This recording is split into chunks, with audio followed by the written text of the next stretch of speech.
esoteric spirituality without all of the fluff, without all of the nonsense.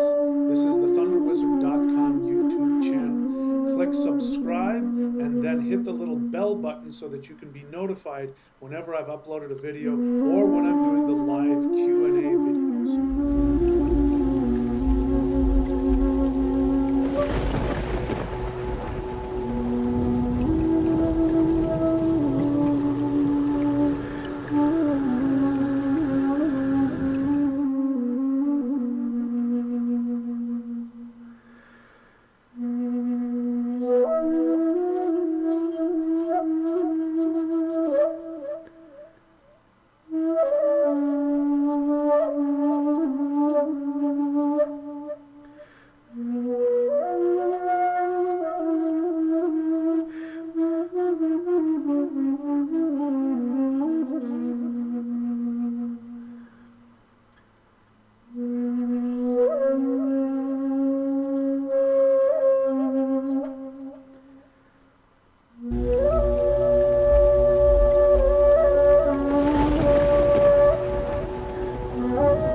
Good evening, Thunder Wizards.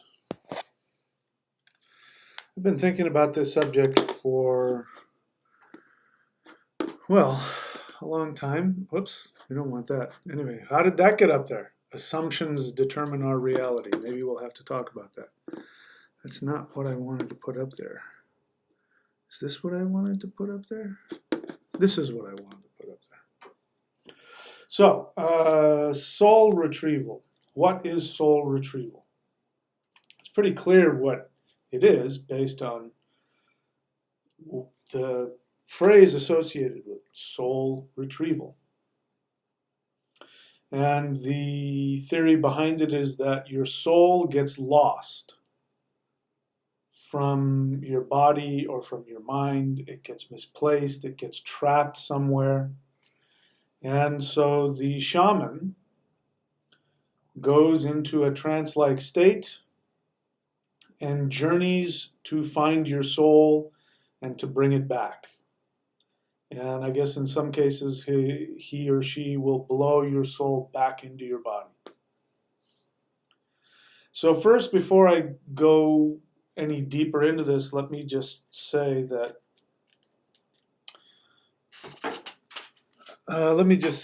soul retrieval is a real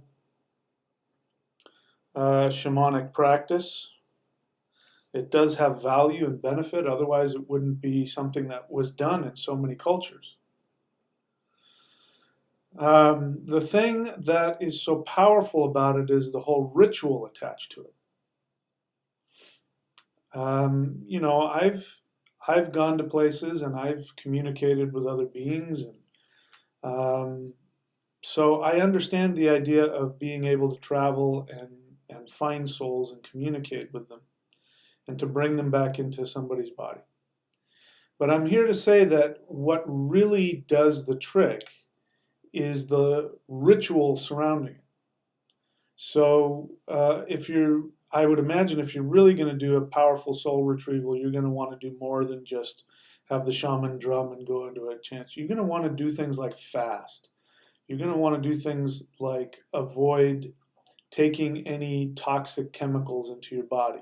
You're maybe going to want to be celibate for a few days or for a week. And you're really going to put your focus as the client, as the patient, onto your soul and meditating upon that. And so when the shaman goes to retrieve your soul, what gives that the power is that the client is the one that is really desirous to make a connection, to reconnect with themselves and gain their soul back. I mean, you can't get anything, more intimate than your own soul. So I just want to be clear that I believe in this kind of practice and I believe in these kinds of ceremonies and I believe that they have power. However, there is an assumption that is in just the name soul retrieval, which I want to examine. And where is it? What did I do? I clicked on something not knowing what I was doing. Is this it? Yeah. Assumptions determine our reality. So that right there, that message is from a whole other video series that I'm working on. Part of the reason that I'm late tonight is because I was so busy doing something else, and then I relaxed. I thought I was going to lie down for a couple of minutes, and I fell asleep. But assumptions determine our reality. You hear the word psychosomatic, and people think that the word psychosomatic means, oh, it's all in your head. Like if somebody thinks that they're, for instance, people who have back pain, neck pain, joint pain, a lot of these are psychosomatic, meaning that it does center in the mind, but that the stress of the mind has forced the brain to shut off blood flow to certain nerve tissues, which then become irritated because of the lack of oxygen, and they seize up and they cause actual physical pain. So in that case, it's psychosomatic, meaning it starts in the psyche, but it actually has a physical manifestation that is real. So when I say that soul loss is psychosomatic, I'm not saying that you're just imagining it. I am saying that it starts in the psyche, and that when we use the term soul retrieval, there's an assumption that this is a state of being that you are helpless against. It happened to you. There's some trauma or something happened to you, and somehow your soul got knocked out of your body and is trapped somewhere in the ethers. The assumption is that the shaman is the one who goes and does the saving of the soul and brings it back and puts it into your body and then fixes it, and it's all okay. But it's very similar to demon possession in that, and I know this because I was an exorcist for years, a long time ago. And the assumption is that the person who is possessed is a victim, that some bigger, stronger entity, what we would call the demon, has come in and is forcing themselves on them, and they need somebody to come and save them. And if you can just kick out the bad guy, then it'll all be okay. And I learned, the reason why I stopped doing exorcisms is because I learned that there's nothing that happens in this universe that is not a contract. And that if somebody has a problem with ghosts or demons, it's because they have, on an unconscious level, meaning they are not aware of it, they have either invited and or allowed this because the trauma of fighting off the demon is preferable to the real pain that is going on deep in the psyche. So, soul retrieval is not exorcism, but they share some similar things. It's a deeply, deeply, deeply experienced trauma. Very deeply experienced trauma within the psyche. So the question is, where is the soul? if you're going to retrieve a soul, where is it? Those of you who've been following my teaching probably know the answer to this question. Your soul isn't anywhere outside of you. Your soul is trapped somewhere inside of you. And the shaman, he or she, is simply traveling into your lower self. We have three selves, an upper self, a middle self, and the lower self. I'm touching my navel center right now. And psychological issues are in the lower self. So if your soul truly has become disconnected from you, and you feel disconnected from your soul, then that means that your soul is trapped somewhere deep inside of you. So wherever it is that this shaman goes, if they go deep under the earth, that's obvious. By the way, whenever the typical shaman training is they travel to the three worlds: the upper, the middle, and the lower world. Guess where those worlds are? The upper, the middle, and the lower. Even if you want to talk about an actual place, a heaven or an underworld, it's all your own projection. All of it. Even the physical body that you are encased within is your own projection. You've projected everything. So if your soul is trapped somewhere, it's because you have trapped it there. You have driven it there, and you have put it away somewhere. Now, let's go a little bit further, because then that brings up the question, how can a human being be separated from their soul? What happens when you become separated from your soul is that you die. That's the definition of physical death. The soul leaves the body. So it's an illusion that you are separated from your soul. You aren't. I'm going to give you my understanding of soul separation, especially illnesses that are associated with soul retrieval. What has gone on isn't that the soul has been separated from you.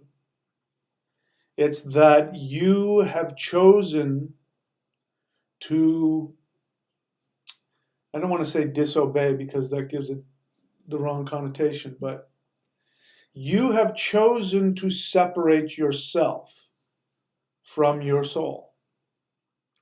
And the soul, in my experience, if you do not allow it to achieve what it came here to do, what ends up happening is that you feel self-rage. And this self-rage is what separates you from your soul. Now, if you have experienced trauma of any kind, whether it's actual real trauma like of a physical, emotional, psychological, sexual nature, then reconnecting with your soul is going to be traumatic.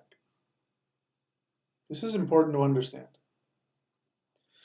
I said earlier that assumptions create our reality or determine our reality or something like that. But the assumption that if I could just fix this problem, okay. We've got some internet problems here. I don't know if you can hear me or not. I will.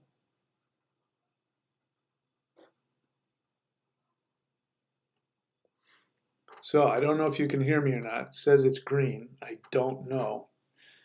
Yeah, there I am. Okay, so anyway, hopefully this internet issue is going to clear itself up and I can actually keep streaming tonight. So if you didn't hear that, the short version of it is that the idea that you can be separated from your soul is an inaccurate assumption. You can experience pain associated with being separated from your soul, but nothing and nobody, because you are your soul. This thing up here is not your mind. When people talk about the mind, especially scientists, they want to talk about the brain. This isn't where your mind is. This is merely a meat bag computer that allows your soul to interface with three-dimensional reality. Now, like any computer, if it's not functioning well, then you're going to have limited interaction. And we call those people, mentally retarded, or we call them, mentally ill, or, but that's all this is. It's just hardware. It is not who you are.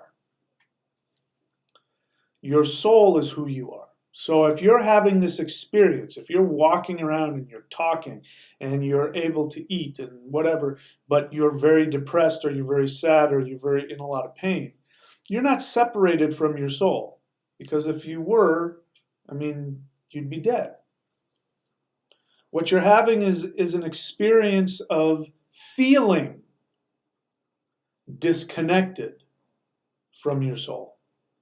So the only thing that happens in a soul retrieval, and again, I'm not trying to minimize the impact of it, because somebody can have a soul retrieval ceremony and then that will set them straight, but there's no way that that's going to happen without them making some different choices about their life. And it's going to be followed with a determination to do things that are healthy for you. They're going to change their diet, they're going to change their outlook, maybe they'll get out of a bad relationship, maybe they'll go after the career they've always wanted, or they'll go after the hobby they've always wanted. They're going to do something to satisfy them and bring them joy. And this brings me to what a lot of you are probably already, where I'm going with this. In my way of understanding, based on my experience, which continues to be proven in my life and proven in the lives of those that I work with who follow my suggestions, that there is only one command in this universe. And that command is that you follow the joy connected to your soul. That is different from entertainment. Sticking a needle in your neck and getting high may be entertaining. Indulging in alcohol, drugs, porn, video games, MMA, indulging in things can bring you some entertainment, but they may not necessarily bring you joy. Your joy is your purpose, what you came here to do. So when you become separated from that, meaning that you have, because of the trauma and because of your programming, when you have made consistent choices that drive you away from what your soul wants to do, then you start to have this feeling of being separated from your soul. And it is a serious deal. I know I keep cutting out here. I can see it on the monitor there, so my apologies. So it's a serious deal to be separated from your own purpose. But the feeling of being separated from your soul is not real. Your soul may be unhappy. It may be starving for life force energy, because that's what connects you, your soul, to the infinity of the universe, is following that. Listen, this is why we have so much psychological issues and so many psychological problems. That's why we have so many people on all kinds of different, depression medication, antidepressants and Valium and Xanax and, whatever the hell else they take to, deal with stress. This is why we have violence. This is why all this stuff, you just name it, whatever it is that you think is wrong with the world. There's really just one simple solution to that, is to reconnect with your soul and do what your soul wants to do. When you do that, you will have fulfillment. And it is a real illness. Like for me, the worst illness is not knowing what it is that gives your soul joy. That is, the most insane thing that I can imagine somebody experiencing. That's insanity, true insanity. Not knowing who you are. And I say that because your soul is there. The answer is there. But if you don't know, I don't know what makes me happy. I don't know what I want to do. That is a sign that there's some serious soul insanity going on, because it's right there. The answer is right there. It's as close to you as you are. If you have the ability to listen to yourself without judgment and with love, you will always know the answer.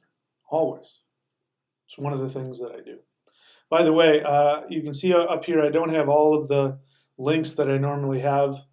I've decided that it's just a lot easier to have one link for everything. So courses.thunderwizard.com, you can see all of the services and all of the teachings and everything. You can find them all there. Thunderwizard.com is where you go to support this channel and to investigate becoming an apprentice, either learning the online course, which is if you subscribe at $25, you get all the secret videos of all the stuff that I teach about shamanism and ceremony and ritual and energy work and all that kind of stuff. So those are the only two that we're going to be needing for a while. So anyway, just wanted to put that out there. I'm open to take any questions that are out there. Let me see if I need to make my little speech about questions. Oh, there's not a whole lot of people. Yeah, I got on kind of late. So hopefully the stream is healthy and working again. So I'll take a short break here and come back. If you have any questions about anything, I'll answer them. And if not, then we'll call it a super short session this time.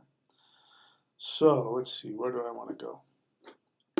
Where do I want to go? Let's go here. What first caught my attention about Celestial Qigong was how incredibly simple and easy to do the moves were. My teachers taught me that the most advanced high-level energy work was always incredibly simple. I have been practicing and teaching Celestial Qigong for over 25 years, and listen, I could tell you what the benefits have been for me, but why don't I let you hear it from some of my students, average people just like you, who have been practicing this ancient and transformative energy practice that I call Celestial Qigong. Hi, my name is Antonia, and I want to start with emphasizing that I'm not being paid for this testimony. I felt the benefits of it after my first session. But what really blown my mind was how powerful this practice is. Was one night when I was really sick, I caught a flu. I couldn't breathe, I was tired, I was fatigued, my bones were hurting. And after I was finished with my clothes down, the sickness was gone. I was no longer feeling tired or sick or fatigued. My bones weren't hurting anymore. I could breathe. I was energized and super happy, and it was like magic. It really was.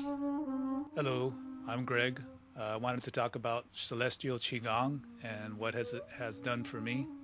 And the first time I did it, and I think after about 3 or 4 movements, I remember this look on my face going, whoa, I'm feeling a lot of energy here. Wow, this is amazing. It really helped me to start having visions. I mean, I'm talking about actual visions right behind my closed eyelids. And it's just really amazing what it's done for me. Hi, I wanted to make a quick video of a testimony of my experiences with Celestial Qigong, which have been nothing short of miraculous and amazing. It is a peace, a union, the ability to manifest what I want, that I am in true total control of my life. Hello, my name is Maclovia. I have been practicing Celestial Qigong for about 6 months because I was having depression. It has connected me to my higher self. My 9-year-old does it with me, and he says every night, Mom, Qigong was good tonight.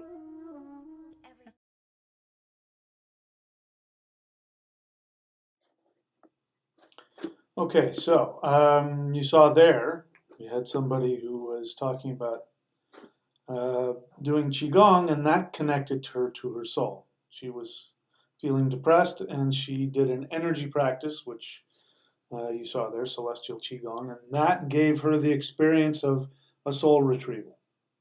So that's kind of how you know. The way you know that you've reconnected with your soul is that you start to feel joy again, and you start to feel a connection to the world, to the universe.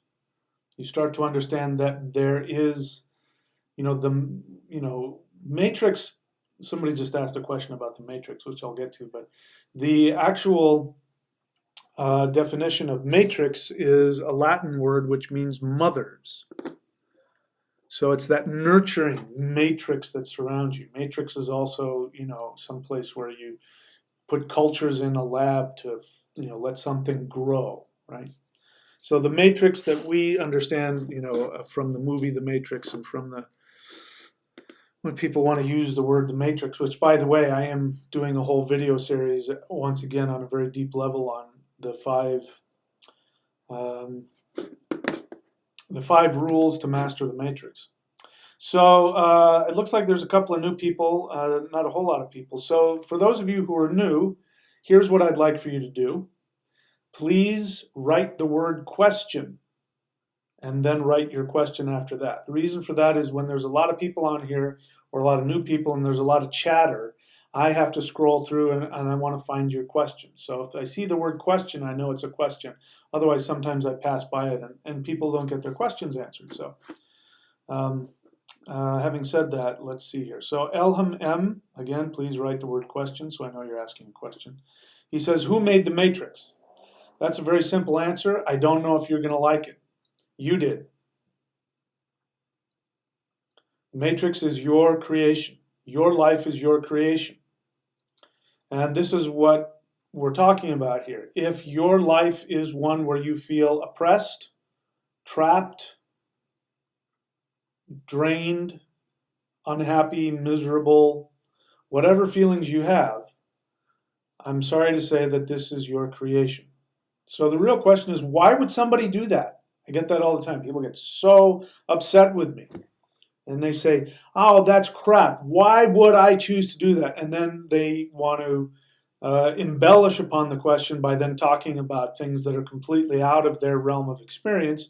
And they'll talk about the poor, starving people in some other country, or babies that are born deformed. And, why would I choose to do that? Why would they choose to do that to themselves? I'll tell you why that is always used. Whenever somebody gets angry with me and wants to talk about other people and other parts of the world that, all the horrific things they go through, using that as an excuse to say, why would we choose to do that to ourselves? What they're really saying, without maybe realizing it, is that whatever the worst thing is, like another one is, forgive me for saying it, but another one is children who are sexually abused. They'll talk about that. Why would that happen?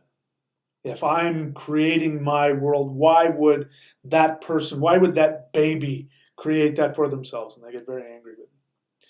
Whenever somebody asks those questions, that's how I know how they feel, either consciously or unconsciously. So when somebody starts to talk about how horrible it is for other people in the world, and I'm not trying to say that there aren't, trust me, that there aren't difficult situations that people have to go through, challenging, horrific situations.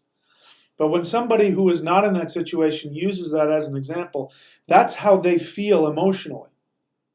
They feel like that helpless child that's being horrifically abused. And that's why they're so angry at me when I say, you create the matrix. Because they don't like the idea that they've created their own misery. Nobody wants to be miserable. Nobody wants to be trapped. Nobody wants that. So then we have to ask the question, if my assumption is correct, that you created the matrix, then we would have to ask the question, why would you do that? And I have an answer to that question. The answer to that question may also be challenging for some of you to hear as well. It's because for you to follow your own true joy is actually more frightening to you than whatever hell you're experiencing. And the reason for that is because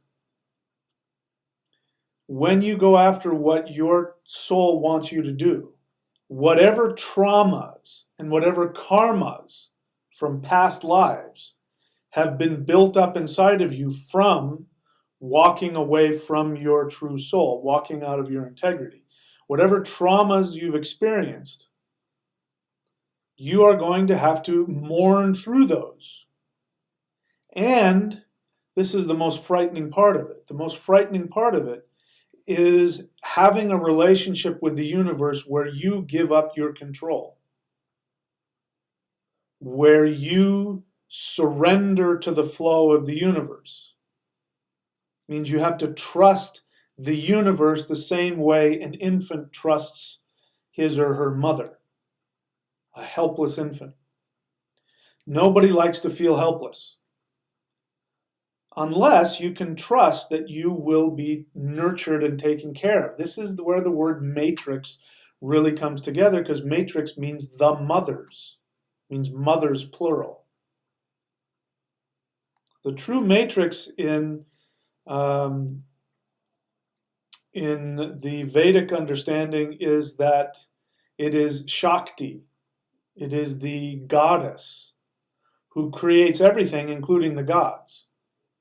So even the male gods are directly created from the mother, the matrix.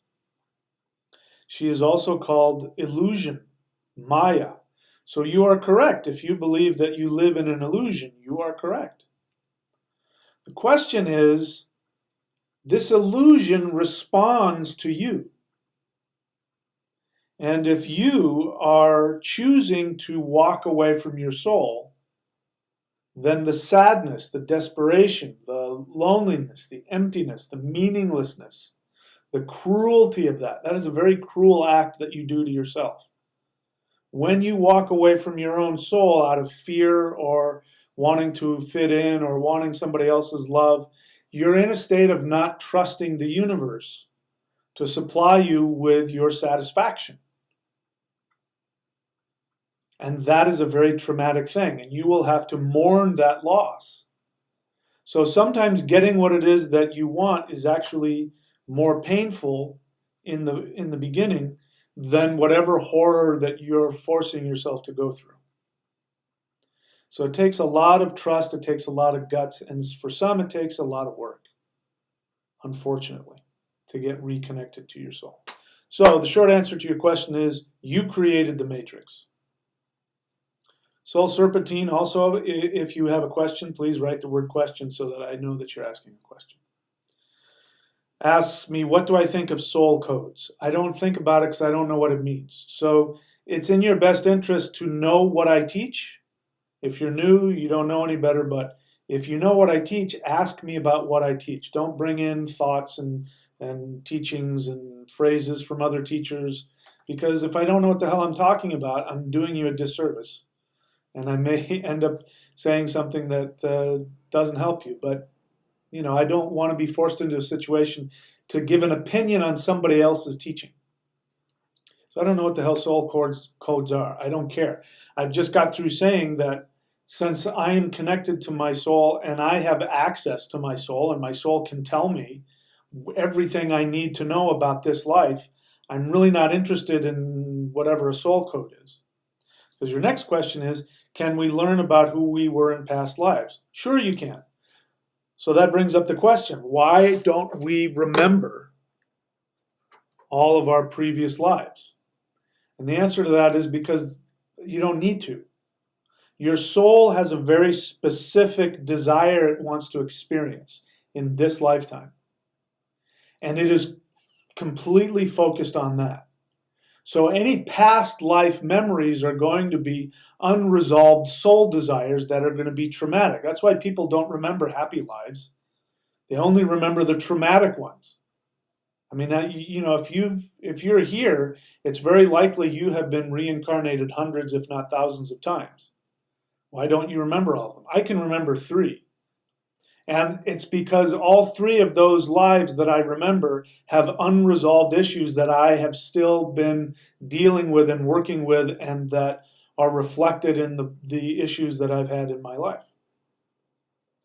So the answer to your question is, yeah, you can learn about your past lives, but again, why do you want to do that? How does I guess I understand it. Going back and remembering past lives gives you a feeling that you're a soul and we're not just here, and then when you're dead, it's over, that there's something beyond death, and that gives you comfort, gives you a feeling of connection. But is that more like entertainment? Because a lot of, New Age spiritual fluff is just about entertainment. It's cotton candy.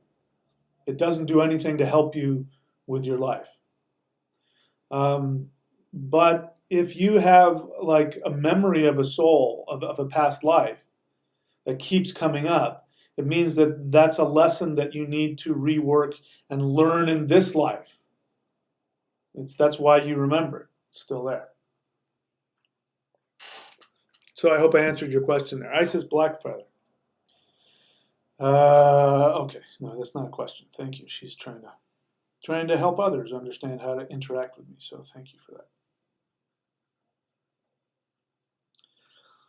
Soul Serpentine question, also curious.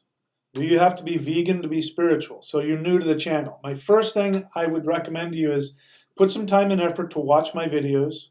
Go onto my YouTube channel, learn how to search within my channel, and put whatever keywords you want, veganism, whatever, past lives, karma, and you can start watching my videos, because then you can ask me questions about what I teach. Right now, you don't know what to ask me. You're just throwing things out, because I answer that question all the time. So the short answer is no. You don't have to be vegan to be spiritual. I eat white meat, and if that's a problem for you, then maybe I'm the wrong teacher for you. But I think I'm pretty spiritual, and I eat animal flesh. And I do it not because anything other, just my body needs it. I need a lot of protein. So, plus there's a whole thing about, and I've known people who were vegetarians and vegans for all different reasons, and they ended up getting anemic, and they ended up becoming pescatarians. So, unfortunately, that's just the way we're built. So, if you can find, maybe just if you want to eat grubs, grubs don't have very big brains.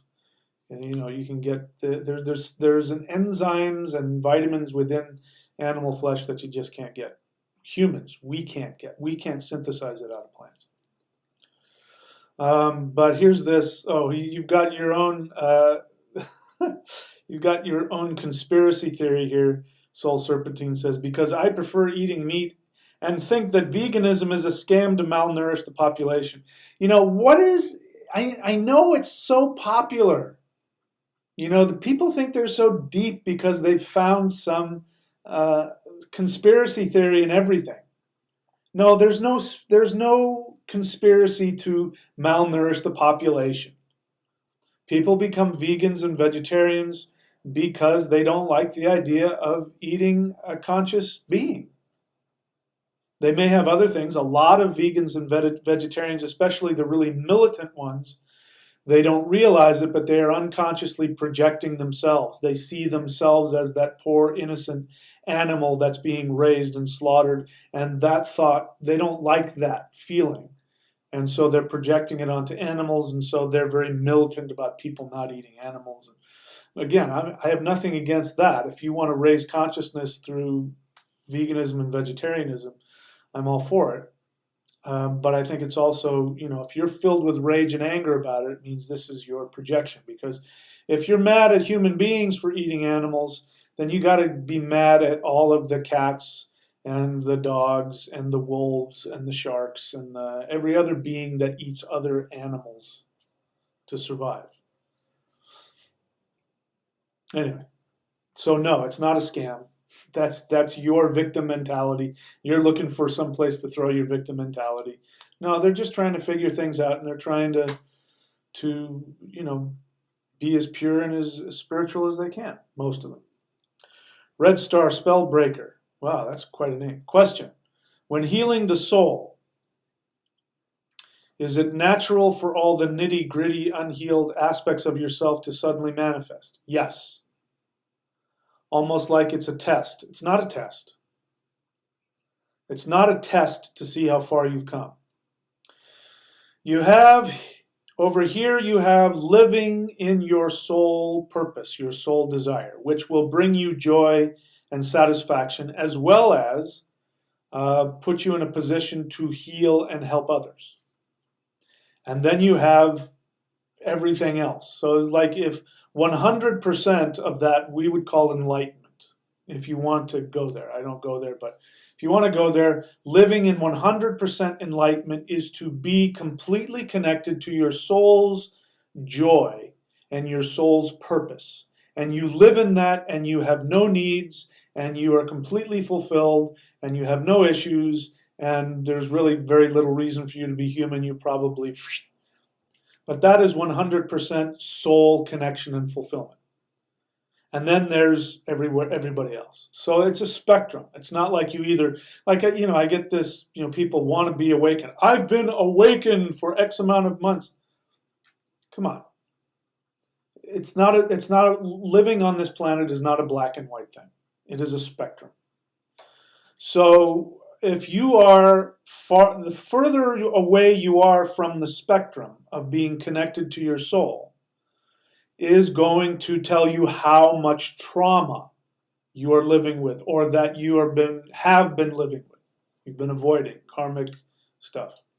When you start to focus and go towards your soul, which can be very challenging and very frightening, because you have to surrender and give up control and surrender to the universe, surrender to your soul, then what ends up happening is that all of the issues that you've been fighting in with yourself, past life, present life, and all of the trauma and the pain associated with it has to come up.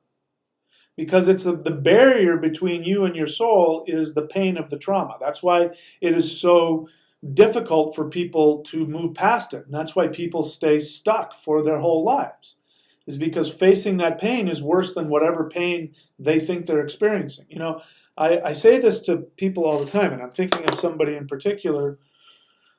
It's not a client, but it's somebody I know. It's somebody who's trapped in a very destructive relationship that they can't get out of.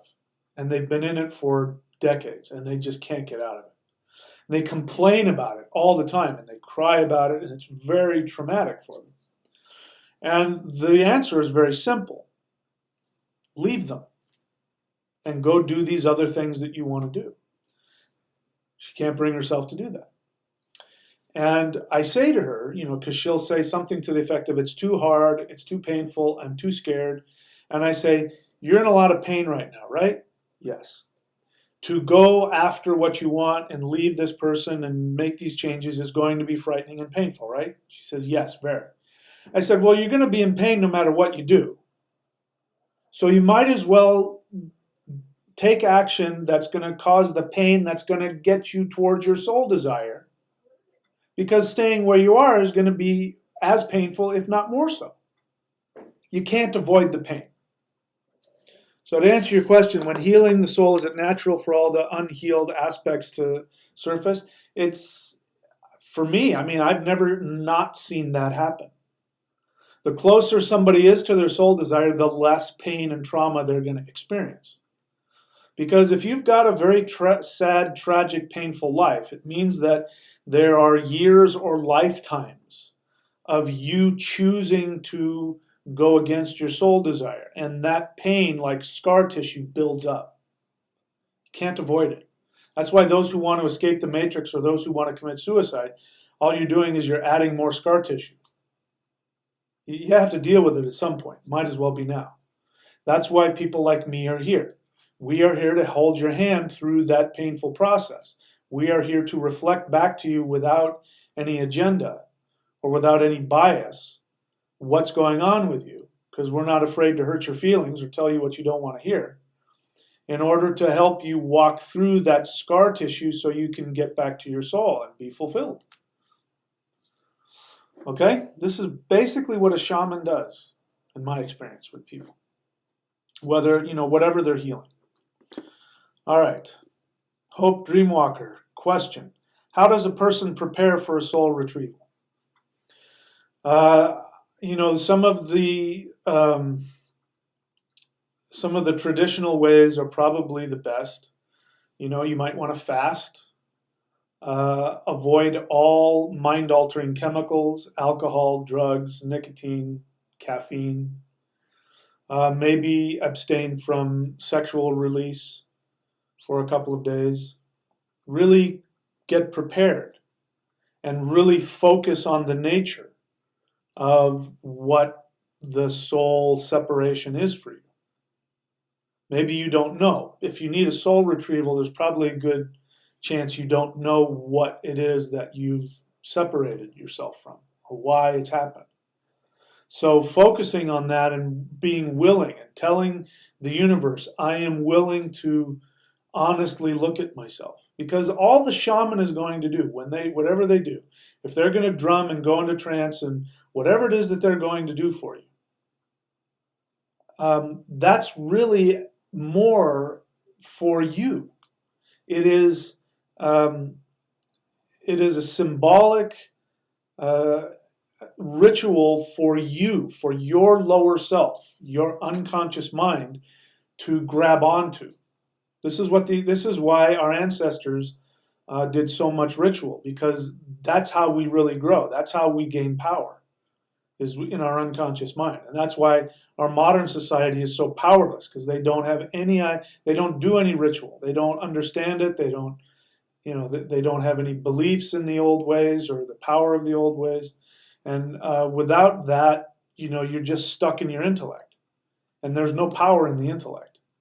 The intellect is, again, it's just a software program that this computer, where your brain is housed, it's just a software program that gives you the ability to connect to three-dimensional reality. That's all it is. It's just a program. That's why the intellect, people who are highly intellectual are atheists, because they live in their intellect. The intellect can never understand anything beyond what it can see right in front of it.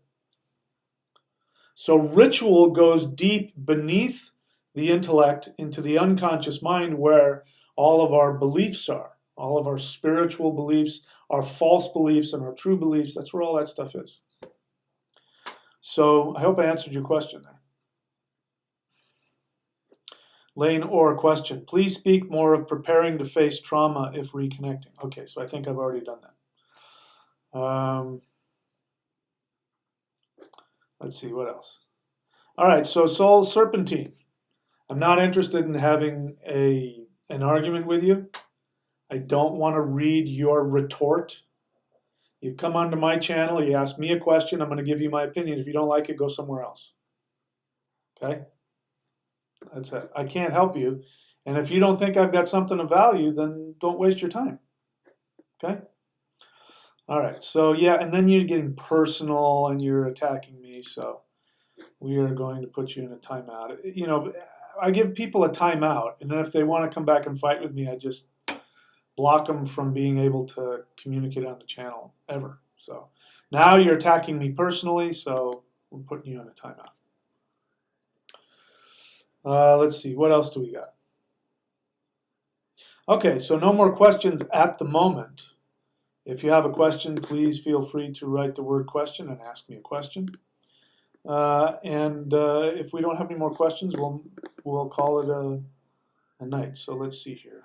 We'll talk about that. So hang on for 1 second. I'll be back in a couple of minutes.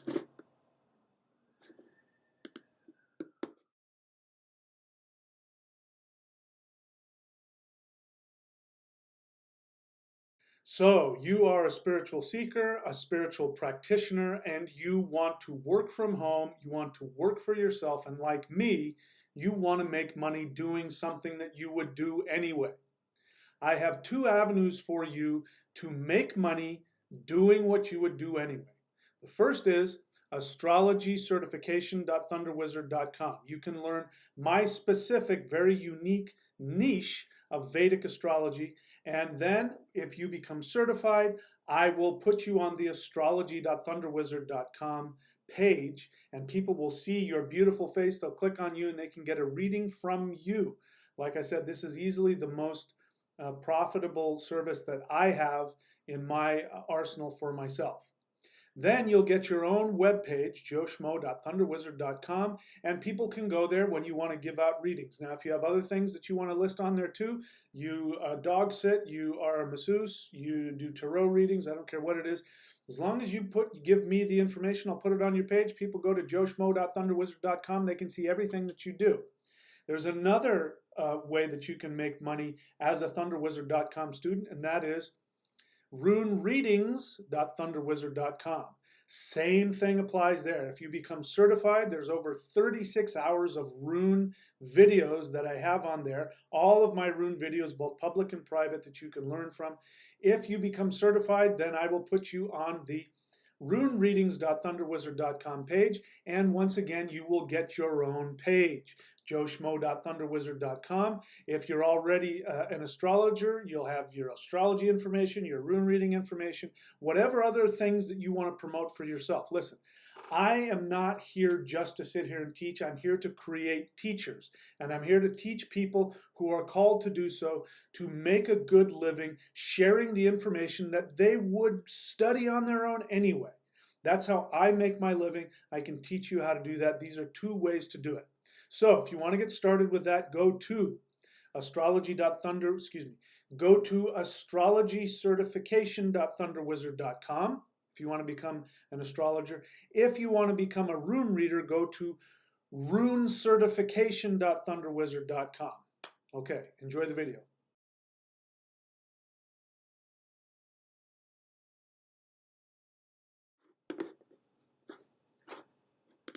Alrighty, we're back. So I did see a question pop up here, which I will enjoy answering. Cristina Escobedo, question. How do we feel or know a frequency match of energy? For example, how do we know how to match the frequency of money?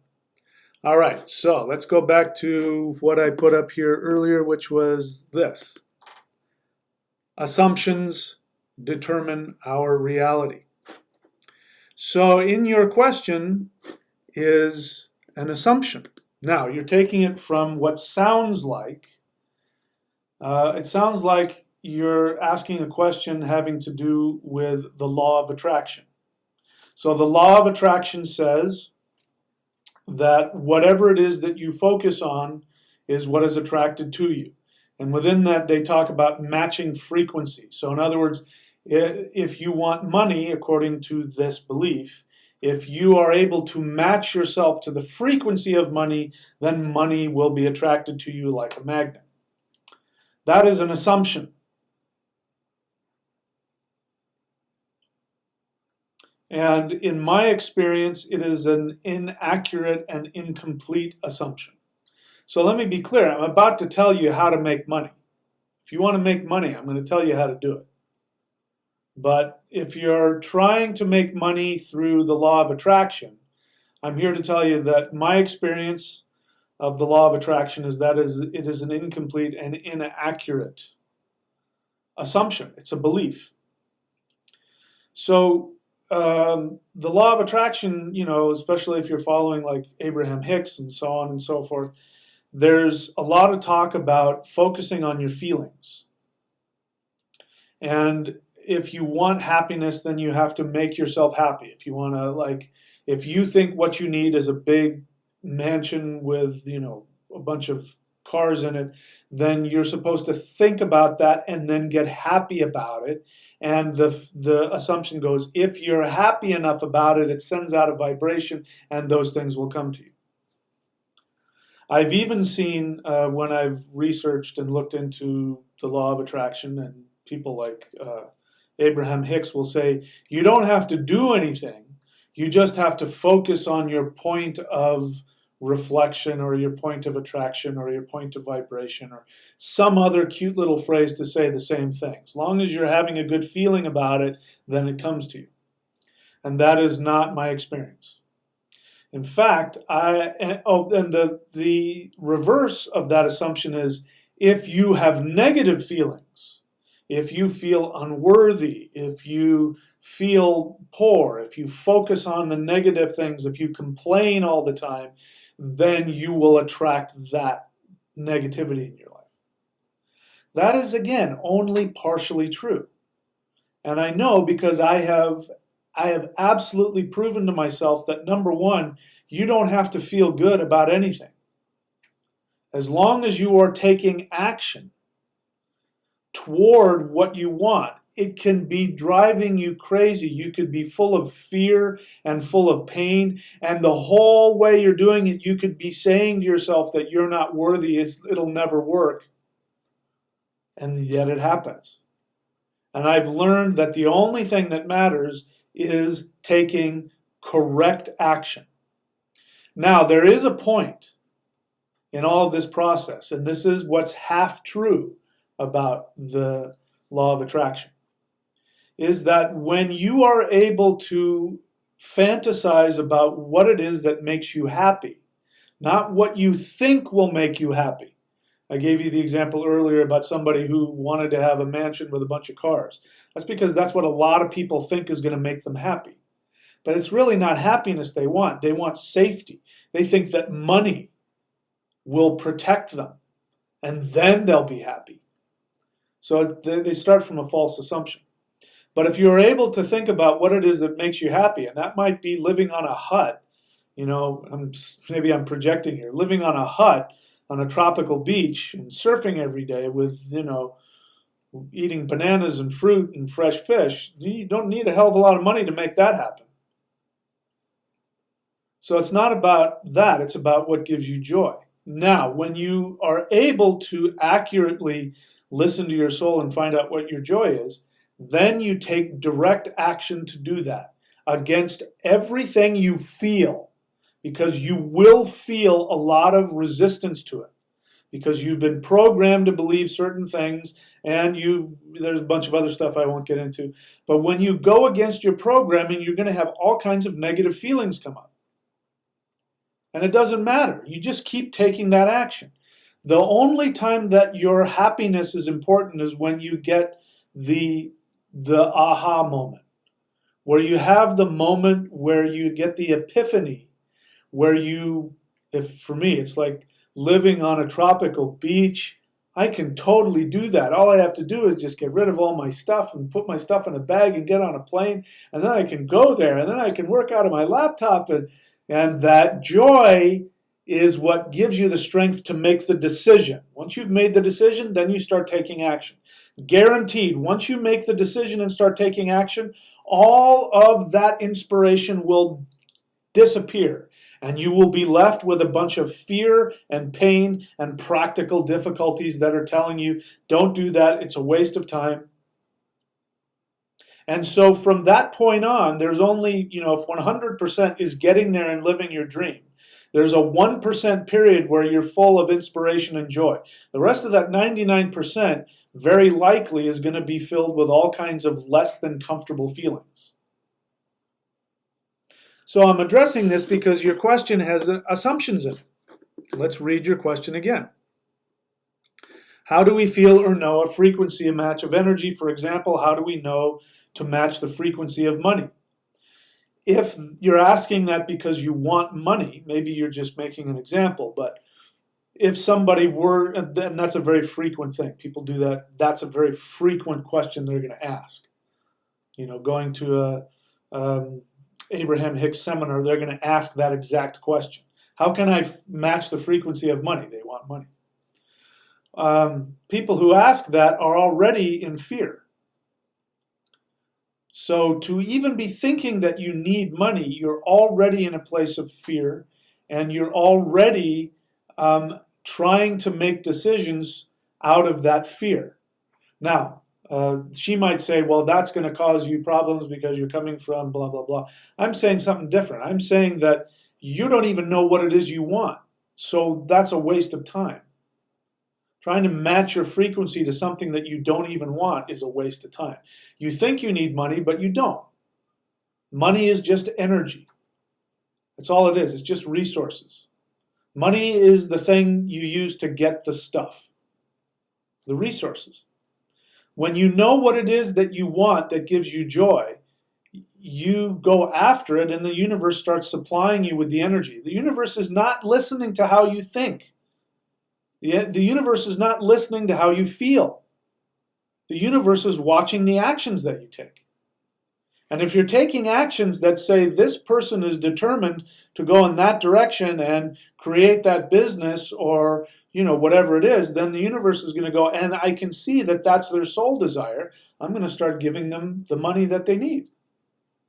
So to get connected to the frequency of money has nothing to do with matching money. It's like, it means nothing.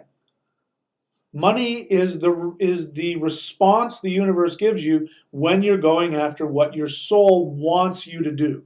And in the beginning, you won't have the money, you won't have the resources, you won't even have the feeling that you should or could or want to do it. It'll be much easier to just turn around and go work at Walmart or whatever it is and say, well, at least, Okay, so I could go on and on, but I think I answered your question.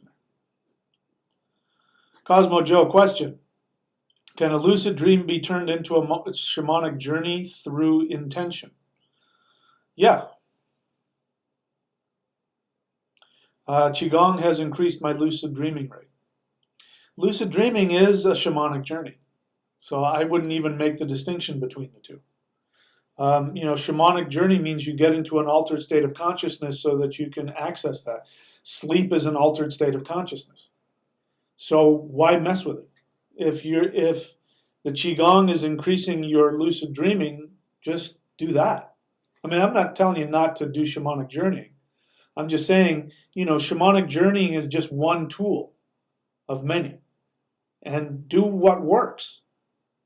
By the way, go to courses.thunderwizard.com and look for Celestial Qigong. You'll know what he's talking about. What you're starting to experience, if you're assuming you're doing my Qigong, Celestial Qigong is cumulative. If you do it consistently, especially after months and years, you start to see this huge, it starts to increase exponentially. So a lot of people in the beginning are like, nothing's happening. It's like, that's all right, just keep doing it. It'll build up. Red Star Spellbreaker, question. Can we retrieve our souls on our own by going back and talking to our younger selves at the point of trauma? Yes, but again, you're having an assumption that you're actually disconnected from your soul. You're not. That's an illusion. But that is one very, very powerful way to do that. Go back, so you put on some music, put on some drum music. You don't even need that, but it's helpful. Just close your eyes and go back to that trauma point and imagine yourself. This is one way. You can have your own way to do it. I'm just telling you how I would do it because I've done it for myself and it's been very helpful. Imagine yourself in your empowered state. If you need to, imagine having a spirit guide or other powerful beings there to empower you. Do whatever, call upon whatever you need to. A spirit animal, whatever. Whatever gives you strength in this, bring that with you into that moment. And then you can stop. You can stop time and go to your younger self and tell yourself what it is that you would need to know. Pull yourself out of it, resolve it. If there's been some trauma with other people, you are going to have to forgive those other people in order to get your power back. By the way, when I used to do exorcisms, that was the one thing that I saw that was an absolute rule, was if somebody, and every single person that I did an exorcism on had been physically, mentally, and or emotionally or sexually abused. And I had to get them to tell me who it was that abused them. And then I had to get them to be willing to forgive their abuser. And a lot of them weren't willing to do that. And that's why they had an entity attacking them, because the entity attacking them distracted them from the pain of forgiving their abuser. Forgiving their abuser was more painful than whatever the demon was doing to them. That's why they refused. So the only time I was successful is when I would tell them, you've got to forgive so-and-so or I can't help you. And then they would do that, and then I was able to cast the demon out. And then I would have this talk with them and basically say to them, you need to go to counseling to work on your issues. That's basically it. If you don't go to counseling and work on your issues, it's going to come back. And there was a lot of people that refused. No, I got it now. I'm okay. It's amazing how many times I hear that. I hear that so often. Oh, I don't need counseling. Oh, I don't need that. Oh, I've been doing work on myself. Brain surgeons cannot do brain surgery on themselves. You can do it on other people, but you can't do it on yourself. You need somebody else. I still have a teacher. I still need somebody to help me. Okay, so the short answer is yes, you can do that. All right, let's see. Where am I here? Mr. Splashman 222, question. How do I overcome trauma brought on by a bad trip on a psychedelic? I have no idea. Are you talking about physical trauma? I mean, you're just helping me with one of my pet peeves, which is there's nothing spiritual about psychedelics. There's nothing spiritual about taking a chemical to squeeze the brain, to squish out DMT and other things to force you to have an experience. There's nothing spiritual about that. You're just as likely to be deceived by your own craziness in a vision as you are in your conscious awareness. The only time that I see it being of any value is if somebody does it in a traditional fashion with an actual shaman, and especially people who have grown up in that. They've already been wired right. Westerners are not wired for that. You take your average Westerner and throw them into, a South American tribal scenario to give them ayahuasca. They are not wired to handle that. At best, they may have a false experience, but even the ones that work, it's not because of the chemical that they took. It's because of the power of the shaman who's overlooking the ceremony. The chemical is a symbol. The shaman is the one who gives them the power to do their own self-healing. You can do that in other situations. So how do you overcome trauma? Again, I don't know. Do you need to detox? Do you need to go see a doctor? I don't know what your issue is. You have to be more specific. Probably, and anybody wants to, they can go here. If you go to courses.thunderwizard.com, you'll see career.thunderwizard.com, and you can go there and get a one-on-one session with me, and if you let me ask you a bunch of questions, I might be able to figure out what might help you. Cameron Mack, question. In an astrological reading, when you gave the letters our spiritual name should start with, Sa, for example, should the name literally start with Sa, or if it starts with S? So the Sa syllable, yeah, the closer to Sa, the better, but yes, you're okay with that, because that just means the S sound for the most part. So I'm going to say tentatively that you're okay doing that. Lane Orr, questions. Can I do both certifications? Yes. If so, which is best first? Or can they be simultaneous? I don't have a preference as to which one is first. You can do them simultaneously. I would focus one at a time. It's up to you. Do whatever you want to do. But yes, you can do both, and you can do it in whatever way you want. Let's see here. Cosmo Joe, question. When you say regular practice of singular exercises like Hool, if you're new to the channel, go search for this, the Hool breath. This is the staple practice that I give everybody. If you're interested in the Thunder Wizard path, This is one thing I recommend that you do. It will connect you to the Mother Goddess. She is the initiator of all of us in this path. So the most healing, comprehensive, powerful meditation, energy exercise, shamanic practice that I know of. So, question, when you say regular practice of singular exercises like Hul, that you get it all, does this extend to even things like immortality? Golden dragon body, rainbow body, diamond body. Yes. If you do the Hul breath for 4 hours a day for the rest of your life, if you don't achieve any one of those things, then come back to me in 10 years and you can tell me how wrong I was. I'm not kidding when if I say a practice is, and there's a few of them. There's the Hul breath, there is the heaven earth meditation. These are free, by the way. People that get on my case because they say, you just out for the money. I'm giving away free stuff that will do everything for you. You don't want to pay me money or ever, fine. I'm telling you, that's my service to the world. Those things are really, I can't overstate the all around healing power of them. One of these days, I'm gonna have to start organizing doing Hul breath live streams where we just do the Hul breath together for long periods of time. You'll see.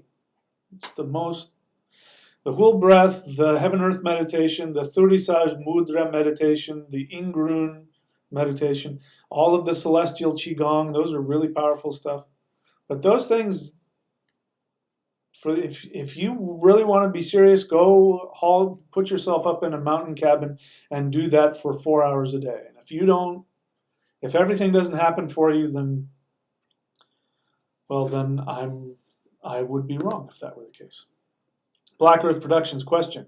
With Soul Retrieval, would you say this is dangerous for those that don't know what they're getting into in context to the process that actually takes place for that to truly manifest? Well, I think I feel where you're coming from. My feelings have changed a lot about this.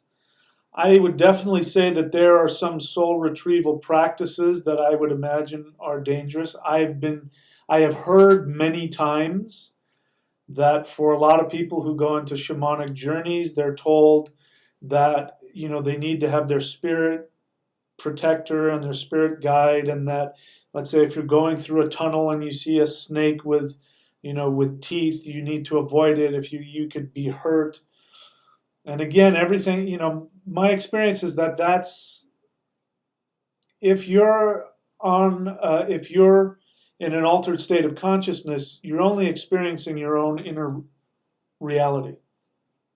Even if you're seeing a demon that really exists, it's still your own projection. So if I change my assumption about it, which is that that's just me, nothing can hurt me, I can't hurt myself, then it's only dangerous if you don't understand that. And that's an assumption. So yeah, it would be, like it's dangerous for people to do, what are those things called? Ouija boards. And I fully believe, I don't even know if I've ever done a Ouija board. I think when I was 5 years old or something. But other than that, I don't know if I've ever done it. So I don't know if it's dangerous or not. I wouldn't do it. It sounds like a ridiculous thing to do. But I believe people who say that that's dangerous. It opens up doorways. It's your own unconscious that you're opening up to. And if some other entity it's connecting to something that's not in alignment with you. So I don't know how to answer your question, yes or no. Where I'm at now is that everything is my own projection, so I don't feel that there's any danger in exploring anything. But I've done a lot of work, and so maybe you could say that it's not dangerous for me because I'm a qualified shaman, whereas somebody who doesn't know what they're doing, it might be. So I can't give you a yes or no. I'm reflecting back that I understand what you're saying, and I vibrate with it. And I would guess that in some cases I can see that being the right thing to tell somebody. So Black Earth Productions, by the way, has his own channel. Go check it out. Sethicus Boza, also Black Earth Productions with a Z.com. He's a very powerful teacher and healer in his own right. Please go check him out and see what he has to offer. So I hope I answered your question to the best of, at least I did so to the best of my ability. Devotion, what about pure DMT? So there's an assumption there. The assumption is that as long as the DMT is pure, it won't cause any damage. That is not an accurate assumption. DMT is always being released from the brain. It is something our brain releases. When you take DMT, even if it's just DMT and you ingest it, what ends up happening is that it floods your system and we got far more than we're supposed to have. Stop all production of DMT. And your brain shuts off the production. That's why you crash afterwards. It creates a dependence. It creates a physical dependence. And again, the assumption is that just because you've been or experiencing a high from DMT, that your experience is going to be real. But again, let's go back at the assumption. The assumption that somebody, oh wait, hang on. My video stream is telling me there's a problem. Which means when this does this, it means that what I'm saying is really important for you to hear. So I'm going to keep talking until they tell me it's shut off. The assumption is that you need something outside of you to tell you the truth. That in your unaltered state, without ingesting the DMT, that you don't have enough information or enough power to achieve whatever it is you want to achieve. And that automatically puts you at a deficit. You're operating from fear. Now, courses.thunderwizard.com, if you want to have pure, like massive amounts of DMT released in your system, do celestial Qigong. Cosmo Joe asked about he's having lucid dreams because he's doing more Qigong, which means that the DMT is building up in his system. When it's built up naturally through Qigong, then you don't crash and you don't have to worry as much about being deluded with your own narcissistic nonsense. Because again, you take DMT and you have a trip, you have no way of knowing if that's your own narcissism or not. My experience with people who take power plants is that they are very disconnected from reality when they're in their conscious state. They're deluded, they're angry, they lack power. They can talk about spirituality till the end of, the cows come home, but they can't actually take action towards it. They're all stuck in their head. This is disempowerment. So you're asking me, what about pure DMT? You didn't ask a full question, so I don't know what your full question was. But I'm assuming you're asking me, what if I take pure DMT? Is that going to be a true shamanic experience? A true shaman needs nothing. Go and watch, on my channel, watch the Naga conspiracy videos. I don't even yet know. Every time I even say it, I feel this vibration in the ethers, that there's something very powerful coming in that teaching. But you hear my experience, that as somebody who's been doing energy work for a long time and shamanism for a long time and a lot of just, nuts and bolts psychological self-help on myself, I can honestly say that in my conscious state, I'm connected to all the 9 worlds. I'm connected and communicating with all of the beings of all the 9 worlds. And for me to take DMT would screw that up. So if you need to do that, it's like riding a bicycle with training wheels. You're not really riding a bike. You think you are, but I was watching a little girl riding her bike with training wheels, and she was leaned over one side, and it was just the one training wheel keeping her from falling down. So get rid of the training wheels. Go to qigong.thunderwizard.com or click on the link here, courses.thunderwizard.com. You may not have wanted to hear that, but I'm here to tell you the truth as I understand it. Omar M. question. Your video of suicide gives the basic answer that it is not good, meaning suicide, and you have to come back and do it again if you commit suicide. And he says, nut, N-U-T. Nut, my research shows it's a case-to-case thing. Sometimes suicide is right. So you're not asking a question. You've just given me your opinion. I don't care about your opinion, Omar. If I want your opinion, I will call you on the phone, or I will go to your channel and I will look for suicide and ask your opinion. So thank you. Now you have lied to me. You said you were going to ask a question, and instead you gave your opinion to everybody else because you don't like what I said. So you're a teacher.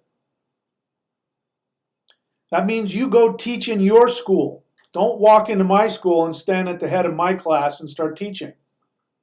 Own your teaching and go do it. Don't take your resentment out of me because you're not teaching, because that's what you just did. Very passive aggressive. It's a very passive aggressive way of saying, look at me, everybody, I'm a teacher. But instead you did it in my classroom and you pretended to have a question.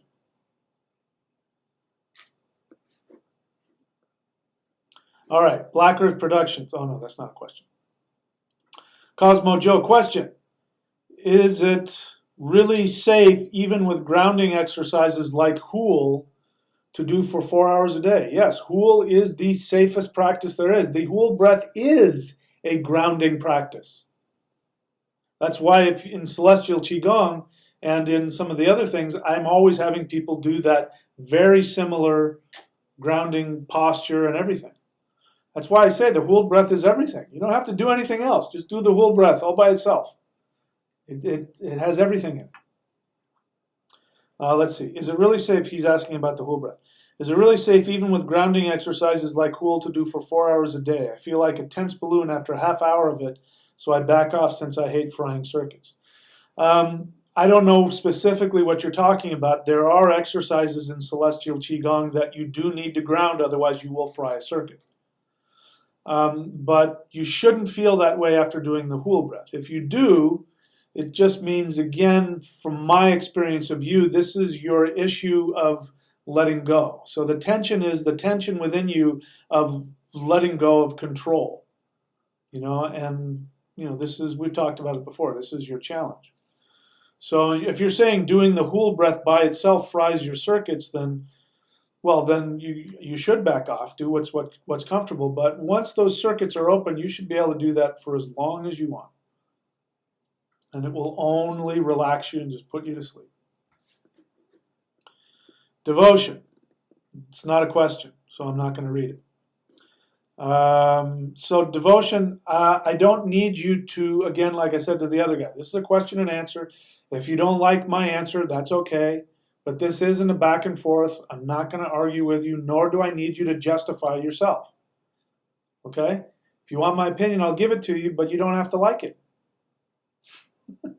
All right? So please avoid the big back and forth and telling me what is. That's not what we're doing here. All right. Passing Arcturus. Question. Can DMT be used to talk directly to a deity and give it visual manifestation? So why are you asking me that? Didn't I just get through saying that you shouldn't go and get DMT and ingest it? That's a waste of time? Any spiritual experience you're having like that, you can probably be guaranteed that DMT is being released in your system. I'm just simply saying to do it naturally. So I don't know why you're asking me that. It sounds like you're asking me, you're trying to get me to tell you, yes, if you go get DMT, you'll be able to talk to a deity. But I'm not saying that. Just because you've had a release of DMT, even if it's from Qigong, doesn't necessarily mean that you're having an experience with a deity. You might just be having an experience with your own narcissistic lower self. If you want to know, so first off, I'm not going to co-sign you doing anything other than something natural, meaning doing Qigong. I'm not going to co-sign anything other than that. And if you want to have an experience, go get celestial Qigong. If you're looking for that, go do it. I guarantee you, if you do that over time, like our friend here, you're going to start to have lucid dreams, you're going to start to have experiences, you're going to start to have out-of-body experiences, you're going to have all that, because it's going to naturally release it in you. But it's going to, here's the difference.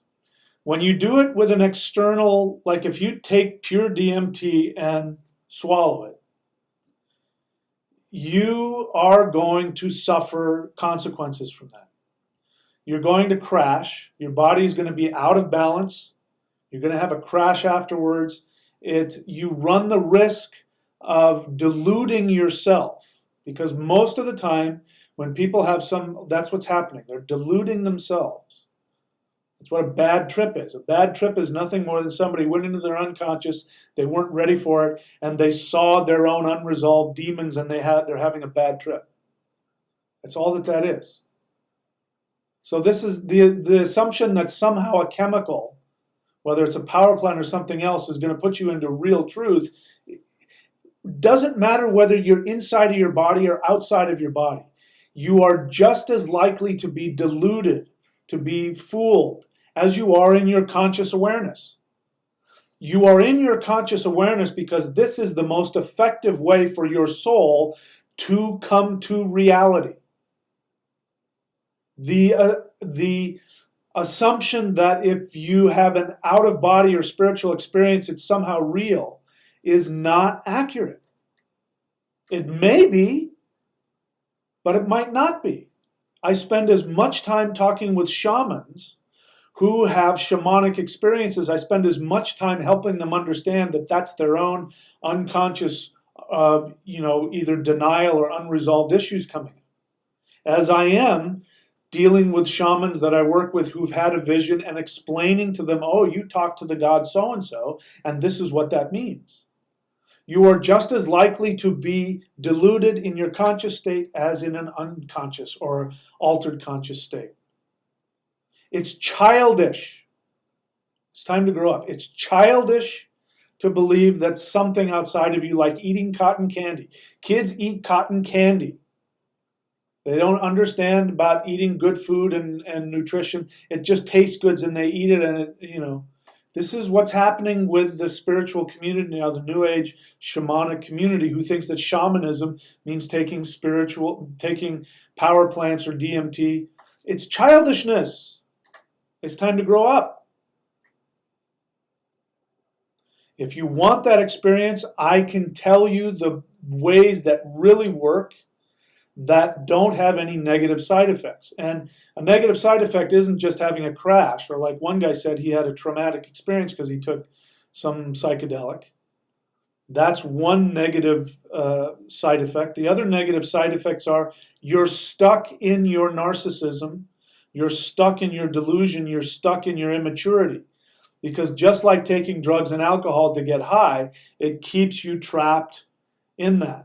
Alcoholics, have you ever noticed that alcoholics are very childish? It's because alcohol keeps them stuck in whatever state they were. That's why you can run into people who are 50, 60 years old and they act like they're 40 years old.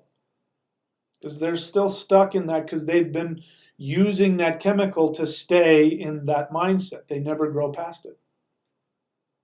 This is what happens when you take any kind of mind-altering chemical outside of a traditional shamanic context. And 99% of it is outside of a traditional context. There's only 1% where it's done in the right way. A true shaman in the bush, in a culture that if they do ayahuasca, or if they do peyote or whatever, they will tell you, if you come to them, and they will look at you and they will say, no, not this time. You're not ready. They can see it in you.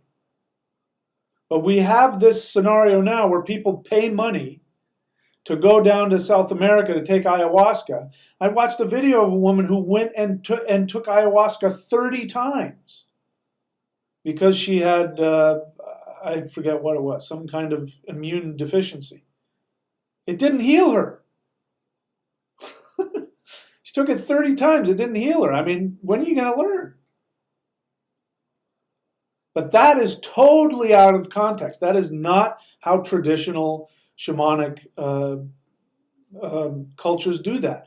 You maybe once or twice in a lifetime, and only under severe circumstances, like you need to be knocked out of your awareness to experience something, but you don't need to have an external chemical to give that to you. Courses.thunderwizard.com, look at Celestial Qigong. If you do that, what ends up happening is you are forced. The negative side effect of that is that you are forced in that process to face all of your demons, which is why people don't like to do it. People would much rather take ayahuasca than do Qigong, because if you do Qigong, you are going to have to face all your stuff. You are connecting directly to the universe, and you are connecting to the spirit guides that are the originators of that practice. It is a science given to us by beings that, I mean, my teachers thought they were aliens. It's such an alien thing. It's such an alien science. So if you're doing it and you're being pacified, you might not be getting the truth. If you're doing it and you're starting to see some challenging things come up and work through that, and you keep doing it, this is why Qigong, this is why I did Qigong, because I did it to get high. I liked the feeling of it. But I'd be doing it for, some of the intense stuff, which I don't teach in video, but some of the intense stuff for 4 hours, and then I'd be in the fetal position because all of that horrible stuff was coming to the surface. And then afterwards, there would be this feeling of power that you can't even imagine. Anyway, I babbled on and on about that. So let's see, what else? Black Earth Productions question, in context to your Naga conspiracy theory series, can you share more about Vritra with us? Well, that's coming. That's going to be the next installment of Vritra. And Vritra is going to explain what the Naga conspiracy is. The Naga conspiracy to deceive human beings into, if you want to call it the matrix, being trapped in the matrix. And he's going to explain that that deception is actually an extreme strategy to wake us up. And, here's Rahu. So we're talking about Rahu as well. So if you know anything about Vedic astrology, Rahu is the shadow planet of the moon. Rahu is the head of a snake. And he achieved immortality, and then Vishnu cut his head off.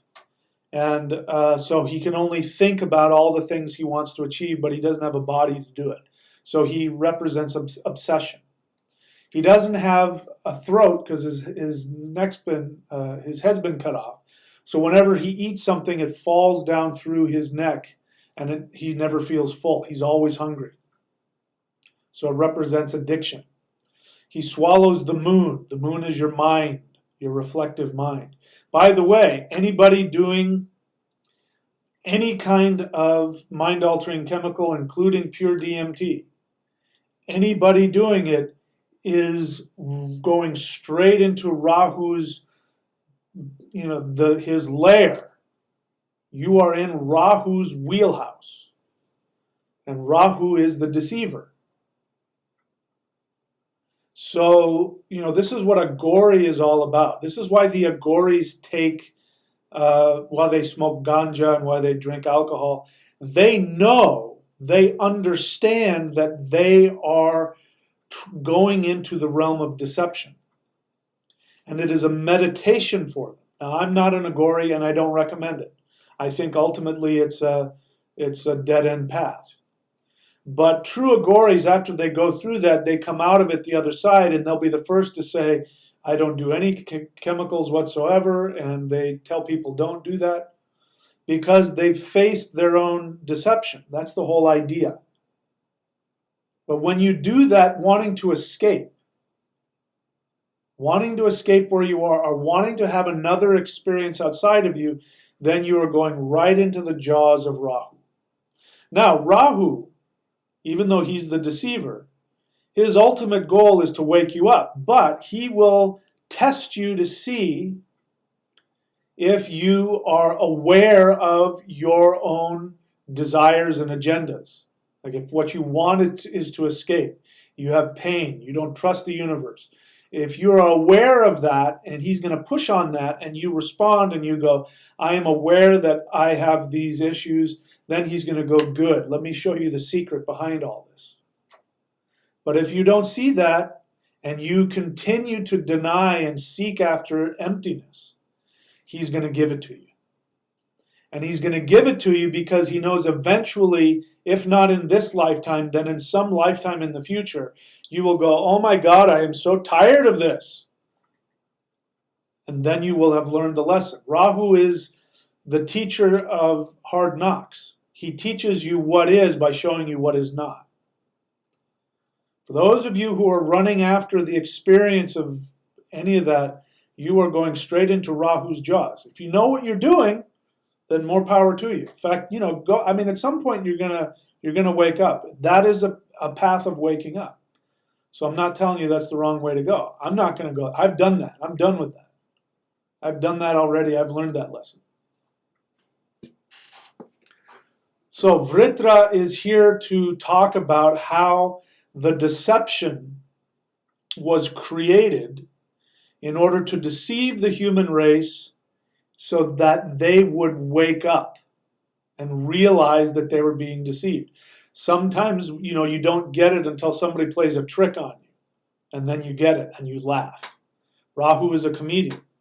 He laughs at you. Doesn't laugh with you, he laughs at you. So that's going to be the next one when I get around to that one. We're going to talk about that. So thank you for the question. The Naga conspiracy theories, if you're not familiar with them, go watch them. You'll know what we're talking about. It's on my channel.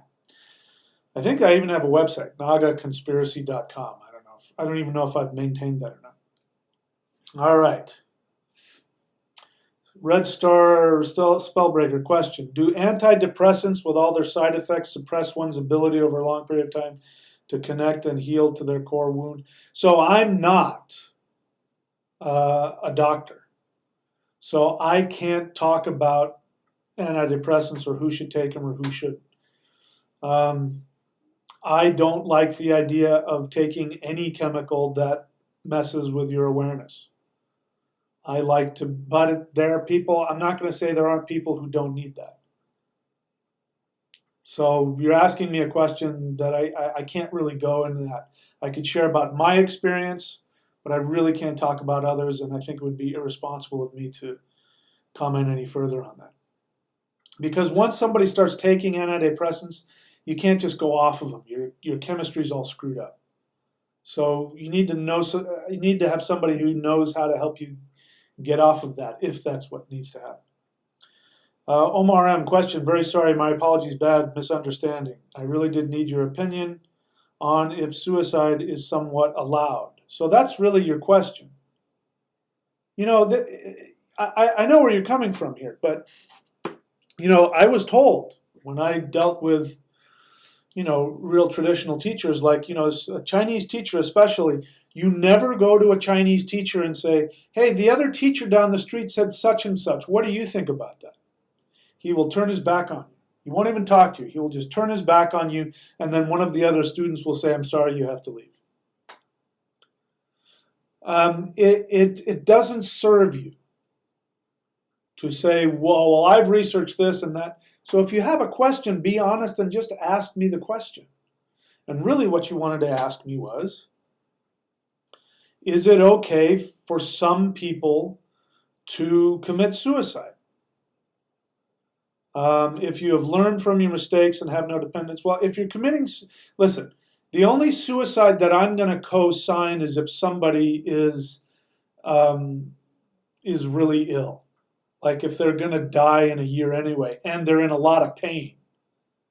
If somebody's their life is just worthless because they're in so much physical pain, or their quality of life is, then yeah, end their life. I'm okay with that.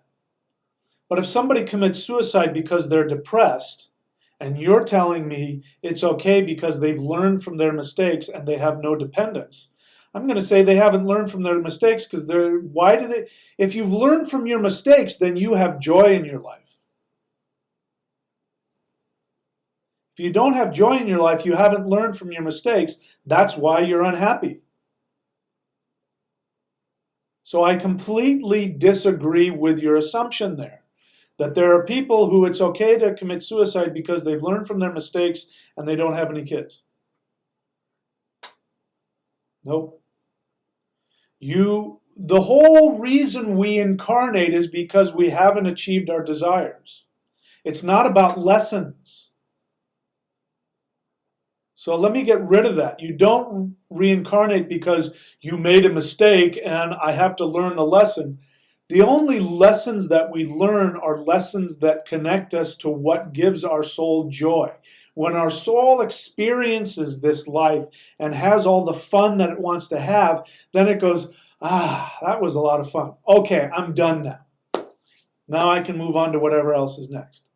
So if you don't want to reincarnate, then you have to look at the problems in your life and learn to find out how you've been deviating from your true joy. This is back to soul retrieval. The only reason somebody needs to have their soul retrieved is because they themselves, either through trauma or through choices out of fear or trying to please other people or fit into society, they have chosen against what their soul wants to do. And this causes them all kinds of trauma, and they cause damage to themselves and to other people. And this is why I give racists such a hard time. When racists come on my channel, I call them pussies right to their face, because they're only afraid. I mean, think about it. You're afraid of somebody else because they have a different skin color or a different religion. I mean, what a pussy. What a pussy. And to not know that you're afraid and in pain is a horrible place to be.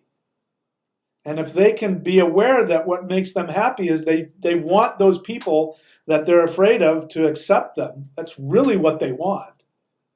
They want whatever race they say they don't like or they're afraid of. They want those people to say, hi, I love you. Come on over and have dinner with us. You're one of us. If they could get honest with that's what they really want, and somebody gave that to them, they would cry. I felt so disconnected and unloved. And then they would find joy and happiness, and they wouldn't need to be racist anymore. That's just one example.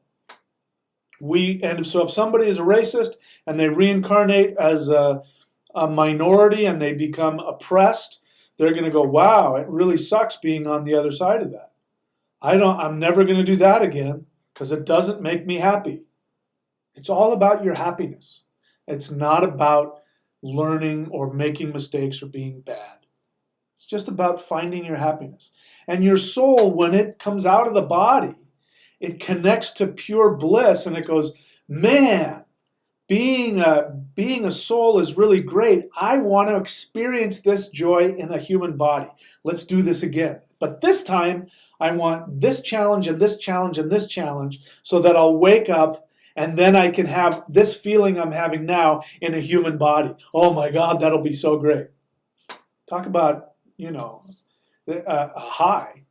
That's what it's all about. So no, somebody commits suicide unless, like I said, they're in physical pain and there's really no point for them to be alive and they're going to die anyway. Anything other than that, then they're just, you're telling me that they're victims, and I will never say that. I will never co-sign anybody's victimhood. They can, no matter how painful it is, they can work through that and find their soul.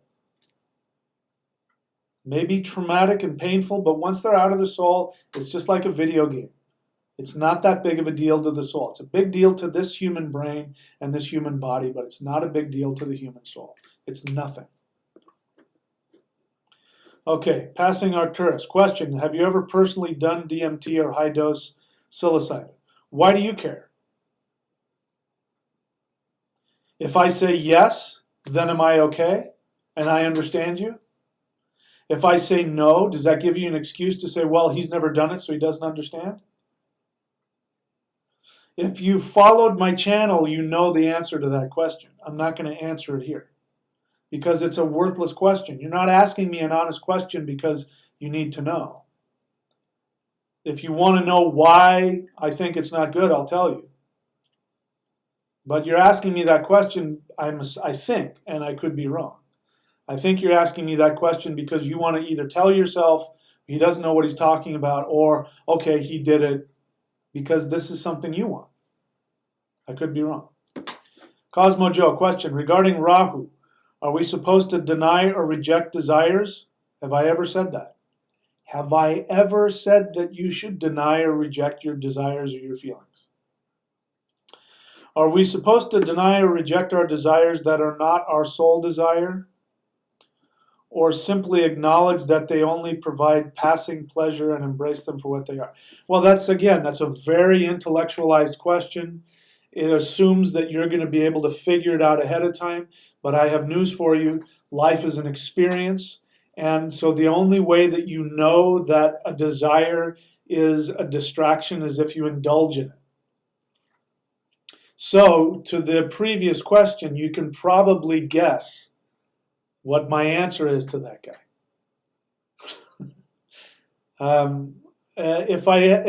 If I'm done with something, it's because I've come to the conclusion through experience that that's not what I want. So you can't figure that out ahead of time. You can ask a teacher, and I can talk till I'm blue in the face and try and talk people out of, doing ayahuasca or doing it, and just, but if they need to experience it, there's nothing I can do that's going to talk them out of it. And they're only going to learn through their experience. This is why you got to let people have their experience. This is why I never write up on anybody unless they ask for my help. If you create a contract with me as my student, like if you pay me money, and I see that you're out of balance, I'm going to tell you. But you've created a contract with me, which is like a long-standing question, which is, can you tell me what you think what is best for me? So that question is always there. But if you're not my student and you haven't asked me for my help or my opinion, I will never go and tell you what you need to do. You got to figure that out. Because even if I went up and gave you, just like with these free meditations that are on this channel, that if you do that one meditation for the rest of your life, you'll become an immortal. Even with that out there, how many people are doing it? Because if you give it away for free, people don't value it. And people only value something if they need it bad enough to ask you, then they need it. So, Cosmo Joe, you're not going to be able to figure it out ahead of time. You especially need to experience things, not try and protect yourself with your intellect from it. Your intellect is trying to protect you. I know it'll take some time, but again, I just want to encourage you to drop the fear and trust the universe and have the feeling and be in it. And, wow, that was a mistake. Allow yourself to have it.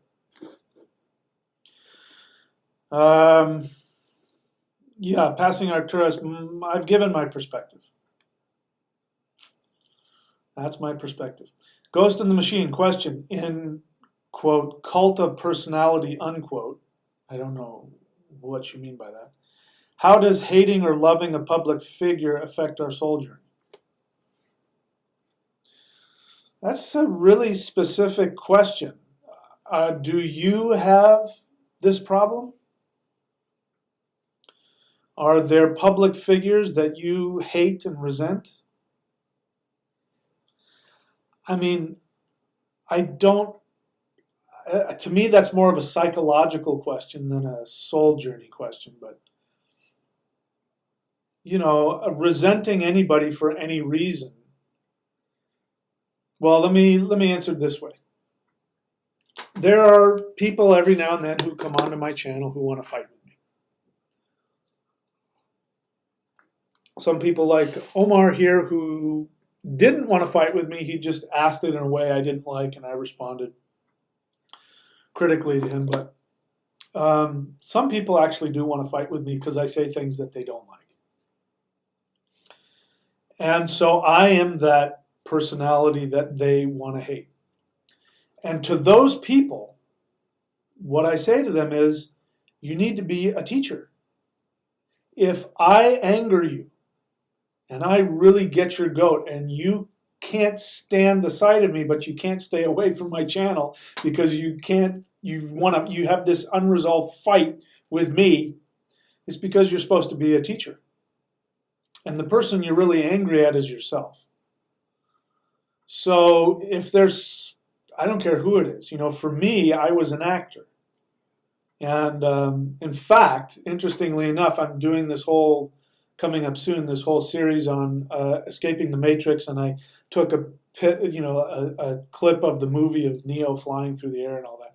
I was the reader for that movie, meaning when they were auditioning people, I was the guy sitting across the table from stars, like big stars. If I were to name the names, you'd be like, oh my God, sitting in front of me, reading with me so that the casting director and the directors could audition them to see if they were right for the movie.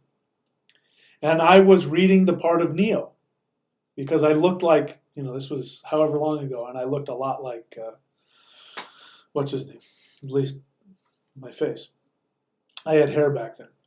And so I have a strong connection to that. Now, when the movie came out, first off, I was pissed off because the casting director did not give me an opportunity to audition. And I went in front of her, the casting director, Mally Finn, and the directors, the whoever they are, the something brothers, and I said, I would really love to read for Agent Smith.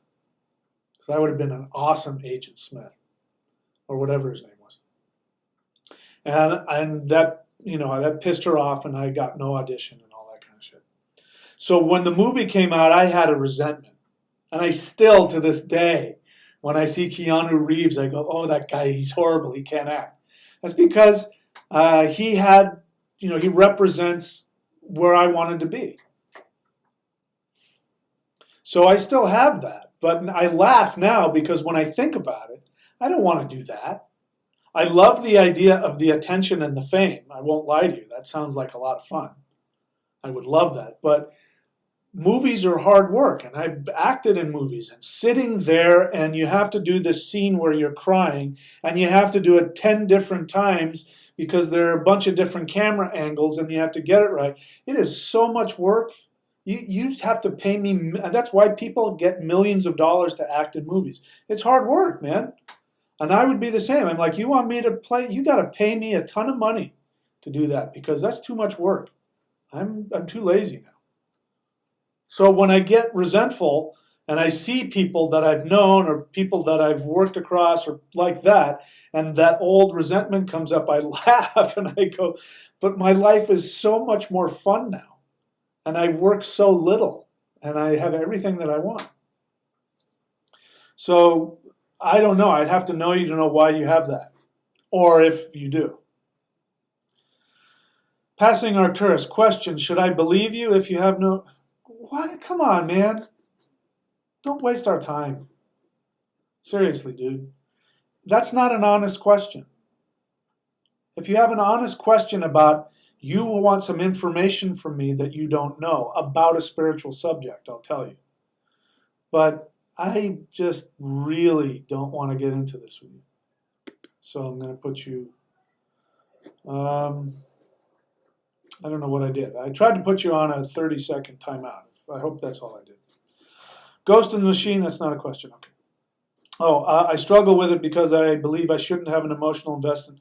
Well, look, politics, if you're pissed off at a politician, then that means that a part of you wants to go and do something. So like when people want to come on here, I'm not saying you're doing this, but when some people want to come in here and they want to get into, they want to ask a really intense, emotionally laden question about something, having to do with politics and wanting to pull me into some, get me to talk about why they're doing that to us and this, I stop and I say, you need to just go be a politician. If you really feel this way, then go do something about it.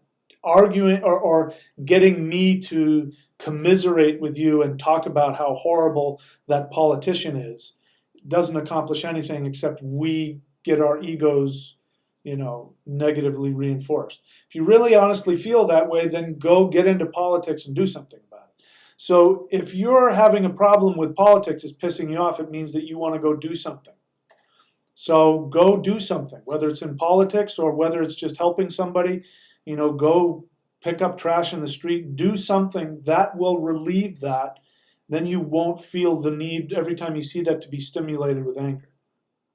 Go do something that has to do with that until you're no longer angry. Lisa Dawiyat, question. Can you or ... do you have any videos on a ritual for Odin and Thor to connect with them? Yes, I do.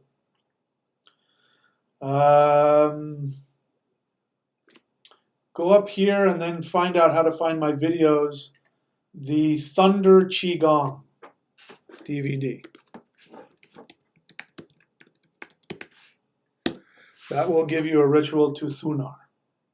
Very powerful one.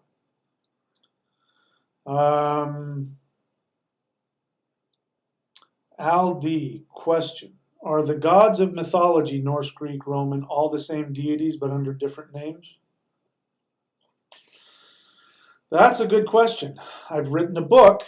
Go here, up there, courses.thunderwizard.com, and you'll find out michaelwilliamdenny.com will take you to my books. And in there's 2 books. One is Awakening Sleipnir and Mounting Sleipnir. I believe it's Awakening Sleipnir. I'll write it down for you. And I go into great detail about the connections among the Indo-European gods and how, for instance, Indra is another name. In fact, you can't tell by listening to it. Indra and Thunar, Thor, are the same deity. Tyr and Zeus, Tyr and Jupiter. They're not just the same deity, it's the same word being pronounced differently in different dialects of Indo-European. So yes, in many cases, yes. But at the same time, that can easily, if you're too general about it, then you can start, and people do this all the time, like Frigga and Freja. People think they're the same deity, and they're not. And it's because they don't know what the words are. Frigga and Freja sound similar, but they're 2 completely different words. And unless you know what those words are, you don't know that they're 2 different deities. But then we come to the argument that all of the deities are simply reflections of the central core essence of the universe. And that is a valid argument as well. So there's no one answer to your question, my friend. Okay, let's see. All right, that's it. No more questions. I'm going to take 2 minutes. If there's no more questions when I come back, then we will call it an evening. All right, be right back.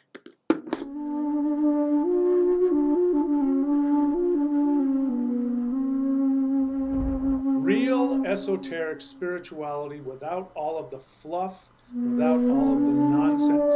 This is the thunderwizard.com YouTube channel. Click subscribe and then hit the little bell button so that you can be notified whenever I've uploaded a video or when I'm doing the live Q&A videos.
Okay, where was I? There we are. All right, so we'll see if there's any more questions to be had. I kind of want to say this. You know, there was a passing Arcturus was answering a question. I don't know if I accidentally blocked him or not. I just wanted to give him a timeout, but I may have accidentally blocked him. Maybe I can change that. Anyway, I didn't want to answer his question because his question wasn't helpful to him. And I do that a lot. So if I refuse to answer a question, it's because I don't think that even the question is helpful for you. That's why I ask, why are you asking that question? I do that a lot. And I know it annoys the hell out of you. And a lot of people don't like that because, you know, we have a lot of people in our society who feel that, what's the word I'm looking for? Entitled. And the internet creates entitlement. There's this feeling of, you know, I click this button and I get this. And here's this guy on the internet. I'm going to ask a question. And when I don't answer people's questions, sometimes they get really upset with me because they feel they're entitled to that. They feel that they've bought my time and that I owe them something. But his question wasn't helpful for him. And I'm only going to answer questions that are helpful to help you, in my opinion, because that's what you're here for, in my opinion. In my opinion, I'm only going to answer questions or engage with questions to the extent that I think it's helpful for you and will help you grow and to learn. And to continue on the line of his questioning, he wanted to pull me into his realm of control, and you know, the whole subject was not helpful to him, and that's why I didn't want to answer it. So this is what a teacher does. A true teacher is going to do this. They're not here to tell you what you want to hear. They're not here to you know, say or do what you want. They're here to, in the best of their ability, reflect back your truth to you in a way that will be most helpful for you. This is the traditional path. And I learned this, you know, and I hated it. But now that I'm here, I totally get why my teachers did all that annoying shit. I totally get it now. Let's see. ALD question, have you studied the Anunnaki? So right in there, I wish I've got to go and get the names of the people that I'm going to refer to. So you have an assumption in that question. You didn't spell it out, but I'm assuming you're talking about the Anunnaki being the aliens that have come down and created human beings. All of that nonsense was created by, I forget the author's name. I think it was in the 60s. But he created some science fiction about that. And then there was another guy who picked up on that and then started to go and try and prove all of that. That's what again, in the 70s, there was a movie called I don't know, something about aliens. But that has all come from somebody who's read Mesopotamian mythology. So have I studied Mesopotamian mythology? I have read it. I'm not going to say I've studied it because that would mean I have a deep, you know, I don't. I read it for this very reason. And it's mythology. And I can see in that mythology the same mythology that is in the Norse and in the Vedic and in the Taoist and in the African. It's not saying anything other than whatever these gods. It's not talking about aliens, it's talking about gods. And this whole thing about them creating human being hybrids, there is none of that in there. That's all been imposed by these new age sci-fi writers that people have then taken on. And, you know, and what's his name? The reptilian guy. What's his name? You know who I'm talking about. The football player, the soccer player who's now the big reptilian guy. He then took that and has built upon it and created, and he talks about it like it's fact. They're just mythology. So have I studied the Anunnaki? Yes. Have I studied it the way you want me to say? No, because that's nonsense. That isn't even what the mythology says. It's just mythology about the nature gods and the gods of those people. And it's also about their identity because they were becoming an empire. So it was becoming more of an empirical mythology as well. So that's why I don't reference it, because I don't see it as a shamanic mythological teaching system. They were already becoming an empire. And so their mythology was representing the same way Christianity is an empirical mythology. It's not true mythology. So that's why I don't reference it. So short answer is yes, and I don't know if I've answered you or not. Anyway, so you go on to say, I've watched your video on how to have a shamanic journey, and I've followed your steps and done it a couple times, and I always fall asleep on accident. Any idea what I'm doing incorrectly? You're not doing anything incorrectly, you just don't have a need. Shamanic journey is a tool. It's only one tool of many. Again, let me demystify it. People, one of my most popular videos is how to have a shamanic journey. And it's because it's one of these popular things in the New Age thing. And I do shamanic journeys, but let me be clear, it is one tool of many. And it's just because somebody has a successful shamanic journey does not make them any more or less spiritual than anybody else. And you're just as likely to have an incorrect shamanic journey as a correct one. But if we go back in time, shamanic journey was a tool that was created to help humans survive. So there was a tremendous need for a tool that they didn't have, because our ancient ancestors needed to know where the food was. They needed to know where the herds of animal were, where the springs were, where the water is. They needed to know where the plants are for this. Where's that healing root? They needed to know that, because if they didn't, people were going to die. They were going to starve to death or die. So it came out of an intense desire. When somebody went into shamanic journey, they probably didn't even see it as that way. They were just trying to connect. Where the heck are the animals? Where are the animals? And then they'd go into a journey, and then they'd see in their mind's eye there'd be a herd of bison on the other side, and they'd come out and they'd say, on the other side of that mountain range, tomorrow at dawn, there's going to be a whole, let's go. So if you're taking a shamanic journey because you want to have a spiritual experience, I get that, to experience greater joy, to connect with yourself, all of that, great. If nothing's happening, it means that you don't really have a need. Because the only shamanic journeys that I've had that have been transformative, like this path, has been created from one shamanic journey I had in 2009. 2009, I had a shamanic journey because I had a question that I had to answer because my life depended on it. And as a result of that, I said, wow, where is this information coming from? And then I did more journeys and found out that it was coming from my ancestors in Northern Europe, which that's where all this came from. I wouldn't have become the Thunder Wizard if it hadn't been for that need.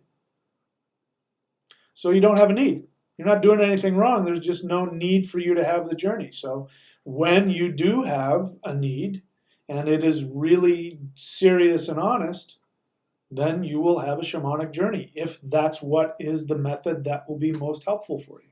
If not, maybe there are other tools you need. Let's see.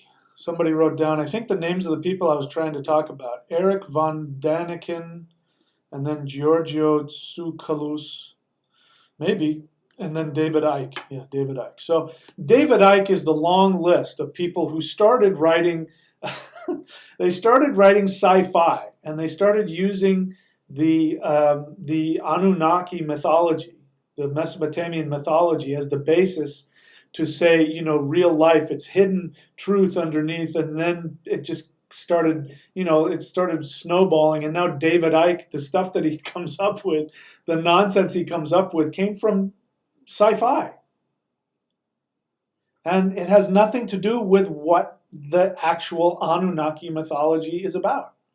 It's got zero to do with it. Anyway. Let's see if I've AID question. What are your thoughts on the New Age spirituality? Is it legit? Light workers, spiritual gifts, raising the vibration of the planet. So again, I have to make the the statement that I don't like to answer these kinds of questions because you're trying to put me in a position of potentially bad mouthing other practices or other people.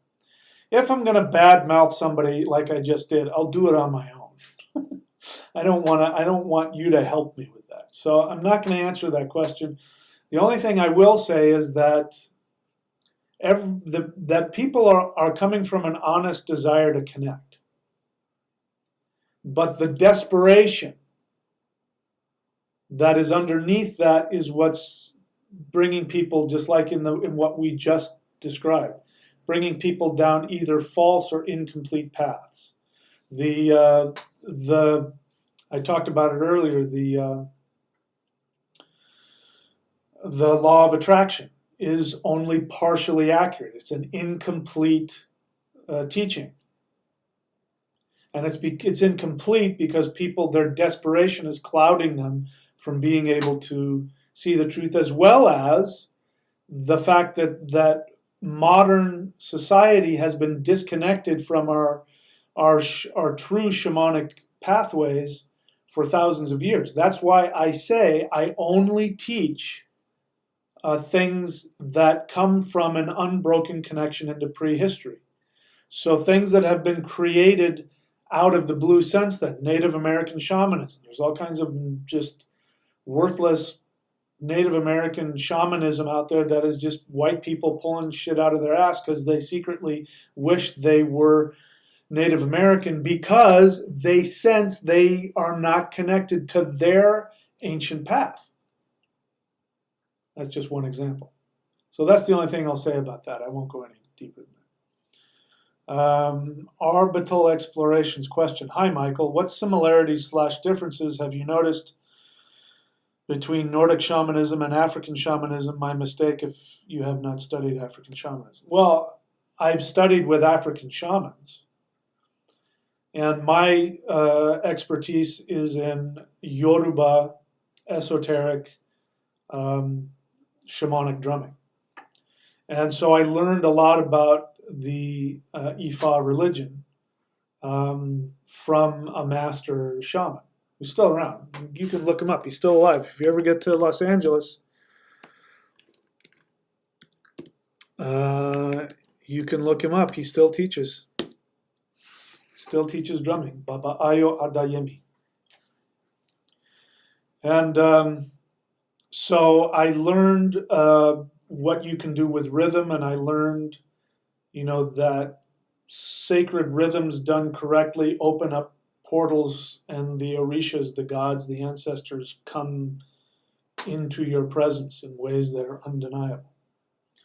So what are the similarities and the differences? At this point, I can only tell you general similarities. I don't really want to get into any more than that because I don't know that it's helpful. If somebody wants to learn African shamanism, they should learn from somebody like Baba Ayo. And I thought about learning from Baba Ayo. But what I learned from Baba was more about general aspects of experience with shamanism that I've taken over into my path. But I believe, and this is for me, this isn't for everybody. I'm not saying anybody else has to be like me. For me, I was definitely called to resurrect and synthesize the shamanism of my ancestors. So I would not be doing them justice. Although, I got to tell you, I was treated like a master by a lot of Native Africans. Because when they saw me drumming and they saw that I had a gift and that I could, with my drumming, bring down the ancestors, they treated me like a master. And it was interesting because then you see the racial stuff that goes on because, a lot of people of whatever descent here in the U.S., they see me with an African drum, they get pissed off because I'm white. They don't want me doing that. So I respect that and I understand that. So I don't go off on that. But it was interesting to see that. That the guys from Africa would see me and they wouldn't see my skin color. They only saw my ability, because they know that it's a learned ability, that you actually have to learn and be taught and be initiated, and then you have to have the ability to take that knowledge and do something with it. And they would treat me with tremendous respect. So I don't know if you get anything out of that, but there you go. Soul Serpentine question. Okay, I get mad sometimes. That's not a question. Yeah, so there's no question there. I don't care. Nothing personal, but I don't know. I don't even remember what I said to make you respond with that way. Listen, guys, if you're going to be here if you're going to be my student, and if you're going to be on the Q&A, you got to put your ego aside, because I am going to say and do things. I'm that typical teacher that's going to be a pain in the ass. The reason why is because we have a limited amount of time, and I have a job to do. I don't care about that. Whatever I said, I don't even remember, so you don't have to apologize. Just follow the cues, and if you have an honest question that you think I can answer, ask me. The more honest your question is, and the more connected it is to what I teach, the more stimulated I'm going to be to answer your question and tell you what will be helpful for you.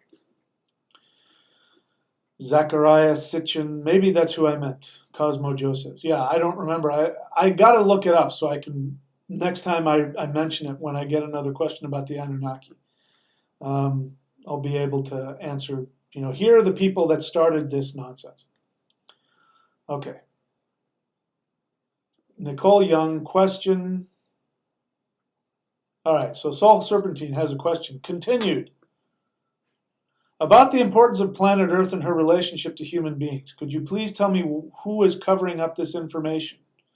For that, you want to go and watch the Naga conspiracy videos. That is a much longer question that I can't even begin to unpack here. But it isn't one person or one group. It's probably not even who you think it is. Go watch the Naga conspiracies and stay tuned for that. I appreciate the question. Keep asking it. At some point, I will answer it. Nicole Young, question. What are your thoughts on ayahuasca and the shamanic journey? I thought I just answered that. I just went off.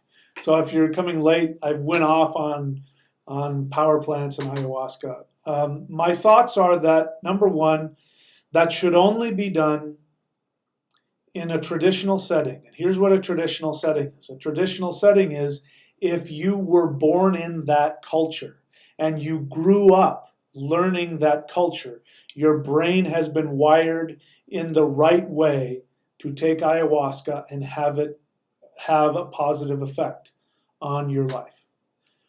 Modern Westerners are not built for it. We're not wired correctly for it. We're broken.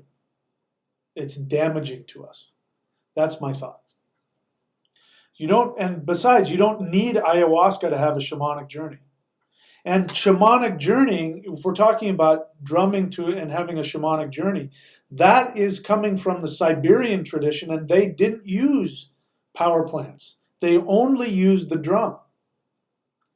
I know the power of this, as I said. There is no drumming tradition on the planet that is more profound and powerful than the West African tradition. Now, there may be some that are as powerful, but there is none more powerful.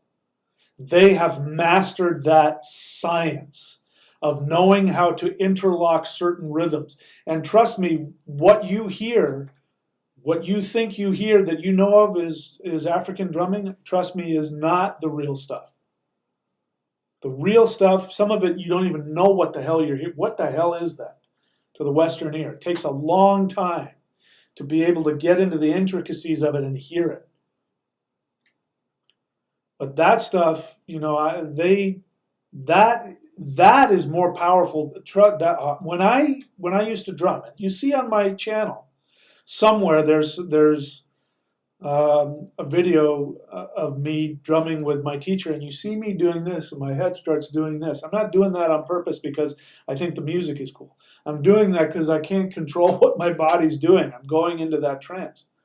And when I used to teach and then perform, I used to perform live when I was in Idaho. I couldn't function for a whole day. My crown chakra would open up, and it was not pleasant, and I wasn't in my body anymore. And people would want to come up and talk to me after and then I was married, and my wife used to perform with me. And people would come and ask me a question, and I'd have to look at my wife, and I'd say, what's my name again? Because they'd ask me what my name is, or they'd say, what time are you doing again, or how much does that cost? And I'd say, what time? Because I didn't know where I was. I didn't know what was going on. So you don't need that stuff. If you're doing that stuff to have a shamanic journey, there's something broken, and you're not getting, good technology. Go to and get the Qigong, or do the Qigong on here, do the Hul breath. That stuff will put you, eventually heal the connections within you so that you don't have to do anything to have a shamanic journey. Okay? That's my thoughts about that.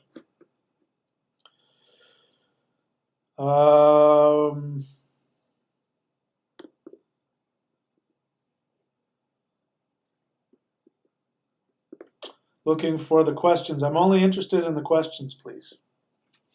Proton Davis, you write question, then that way I know it's a question. I'm going to read your question. I'm probably not going to answer it. Why were the African Americans taken from Egypt and made slaves? They weren't taken from Egypt. They were taken from West Africa. And that's not really what we're here to talk about. Please ask me questions associated to what I teach. If you're new to the channel, I welcome you. Put some time and effort into watching my videos so you know what I'm teaching. Then you'll be able to ask me a question I'll want to respond to. Ghost in the Machine question, is there a library or archive known to the world which holds the oldest knowledge? I guess. I don't know. You're asking me a question I don't know. I guess it used to be Alexandria.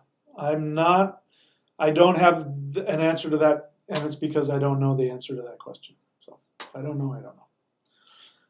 Al D question, are the ancient gods of mythology, let's say Norse mythology, real beings? What do you mean by real? Are they flesh and blood? You mean like the Mormon idea of the Heavenly Father? He's an actual physical person that lives on a planet and has a bunch of wives and has sex with them and squeezes out spirit babies? Are they real that way? Are they, I'll answer it in the way, if you go to, this is what's missing in our culture. The fact that you asked that question, and I understand it, by the way. You asked that question because our culture has been disconnected from our shamanic roots for 2,000 years. But if you were to go back 2,000 years and ask that question, you would get answers that might not make sense to you now. And the only Indo-European religion that has been continuously practiced from the beginning of time until now is what we call the Hindu religion. If you go to India and you ask just the average Hindu devotee, is Ganesha real? He will say, yes, Ganesha is real. And then if you ask him in the same breath, is Ganesha just a symbol? You say, yes, Ganesha is just a symbol. Does Ganesha really physically live somewhere? Oh, yes. Is Ganesha just a spirit? Oh, yes. You won't get a straight answer out of him. And he won't have a problem with any of those questions. So you're operating from a dualistic mindset, which is not the shamanic mindset. People ask me what I learned from my other teachers. This is the kind of stuff I learned that you can only learn in a tradition that has an unbroken connection. The power difference is undeniable. I mean, I won't list all of the kinds of things that I think are not legitimate, real paths that people practice and think they're doing, because I'm not here to offend anybody, but I can tell the difference. I go to do one of their rituals and one of the things, and I compare it to the Taoist stuff, the African stuff, huge difference. And it's because those people are operating from an unbroken connection all the way back to the first people. So I don't know where that question came from. Talking about the African stuff has put me in the, I'm kind of loopy now. Are the ancient gods of mythology real beings? Yes, they are, and no, they're not. They are both and neither. And they all come from you. And yet they have the power to change your life. How does that work? Try and wrap your head around that one. Okay, I don't see any more questions here. People are asking me, you're still live? No, I started late. Although we've been going for 2.5 hours. Okay, so I think that's it for me. And the video is starting to die, so I'm going to call it an evening. Let's see, I want to talk about, what do I want to talk about? I guess I'll just end with the normal thing here. Okay, so guys, that's it for me. I'm going to go eat and lie down, and who knows whatever I'm going to do after that. Keep your eyes open again. I only have one website now, courses.thunderwizard.com. That has all of my services. If you're interested in anything, go there and click on every single link, so you know what I've got. If you want to support the channel, go to the top one, thunderwizard.com, and sign up, subscribe. And I recommend subscribing at the $25 level. That gives you access to all of my videos that aren't on the free channel, and it teaches you real shamanism from the ground up. And I don't even know how many videos there are on there. It also is the best way to support me and support this channel. It helps me look and see, oh good, I've got X amount this month, and then I know how much time I can put into the videos, like the Naga conspiracy, which I haven't had time for, and these videos, and the other videos I'm going to put together. The more people that subscribe, the more time I can put directly in the video, and the less time I have to do other stuff to make a living. Okay? So go there and support the channel. Until I'll check and see if there's any last minute questions here before I go. I see one last question. I guess, AID question. I guess real in the way that they are conscious, tangible beings. Oh, he's asking again. Are they real? I was raised a Christian, so the idea of God, he was a big scary man. So again, my answer hasn't changed. You have to look at it from a different perspective. You're a Christian, forget about I know it's easy for me to say. It took me years to deprogram myself. Get rid of what you think you know about anything and let everything be true. Yes, they're real. No, they're not. They all come from you, and yet they have the ability to empower you. They're all a symbol. They're all true. They're all one. They're all separate. They actually physically exist. They don't physically exist. All of those answers are true, and none of them are true. The more comfortable you can get in that space, the more power you'll get from them. Okay, that's it for me. See you guys, I think, tomorrow.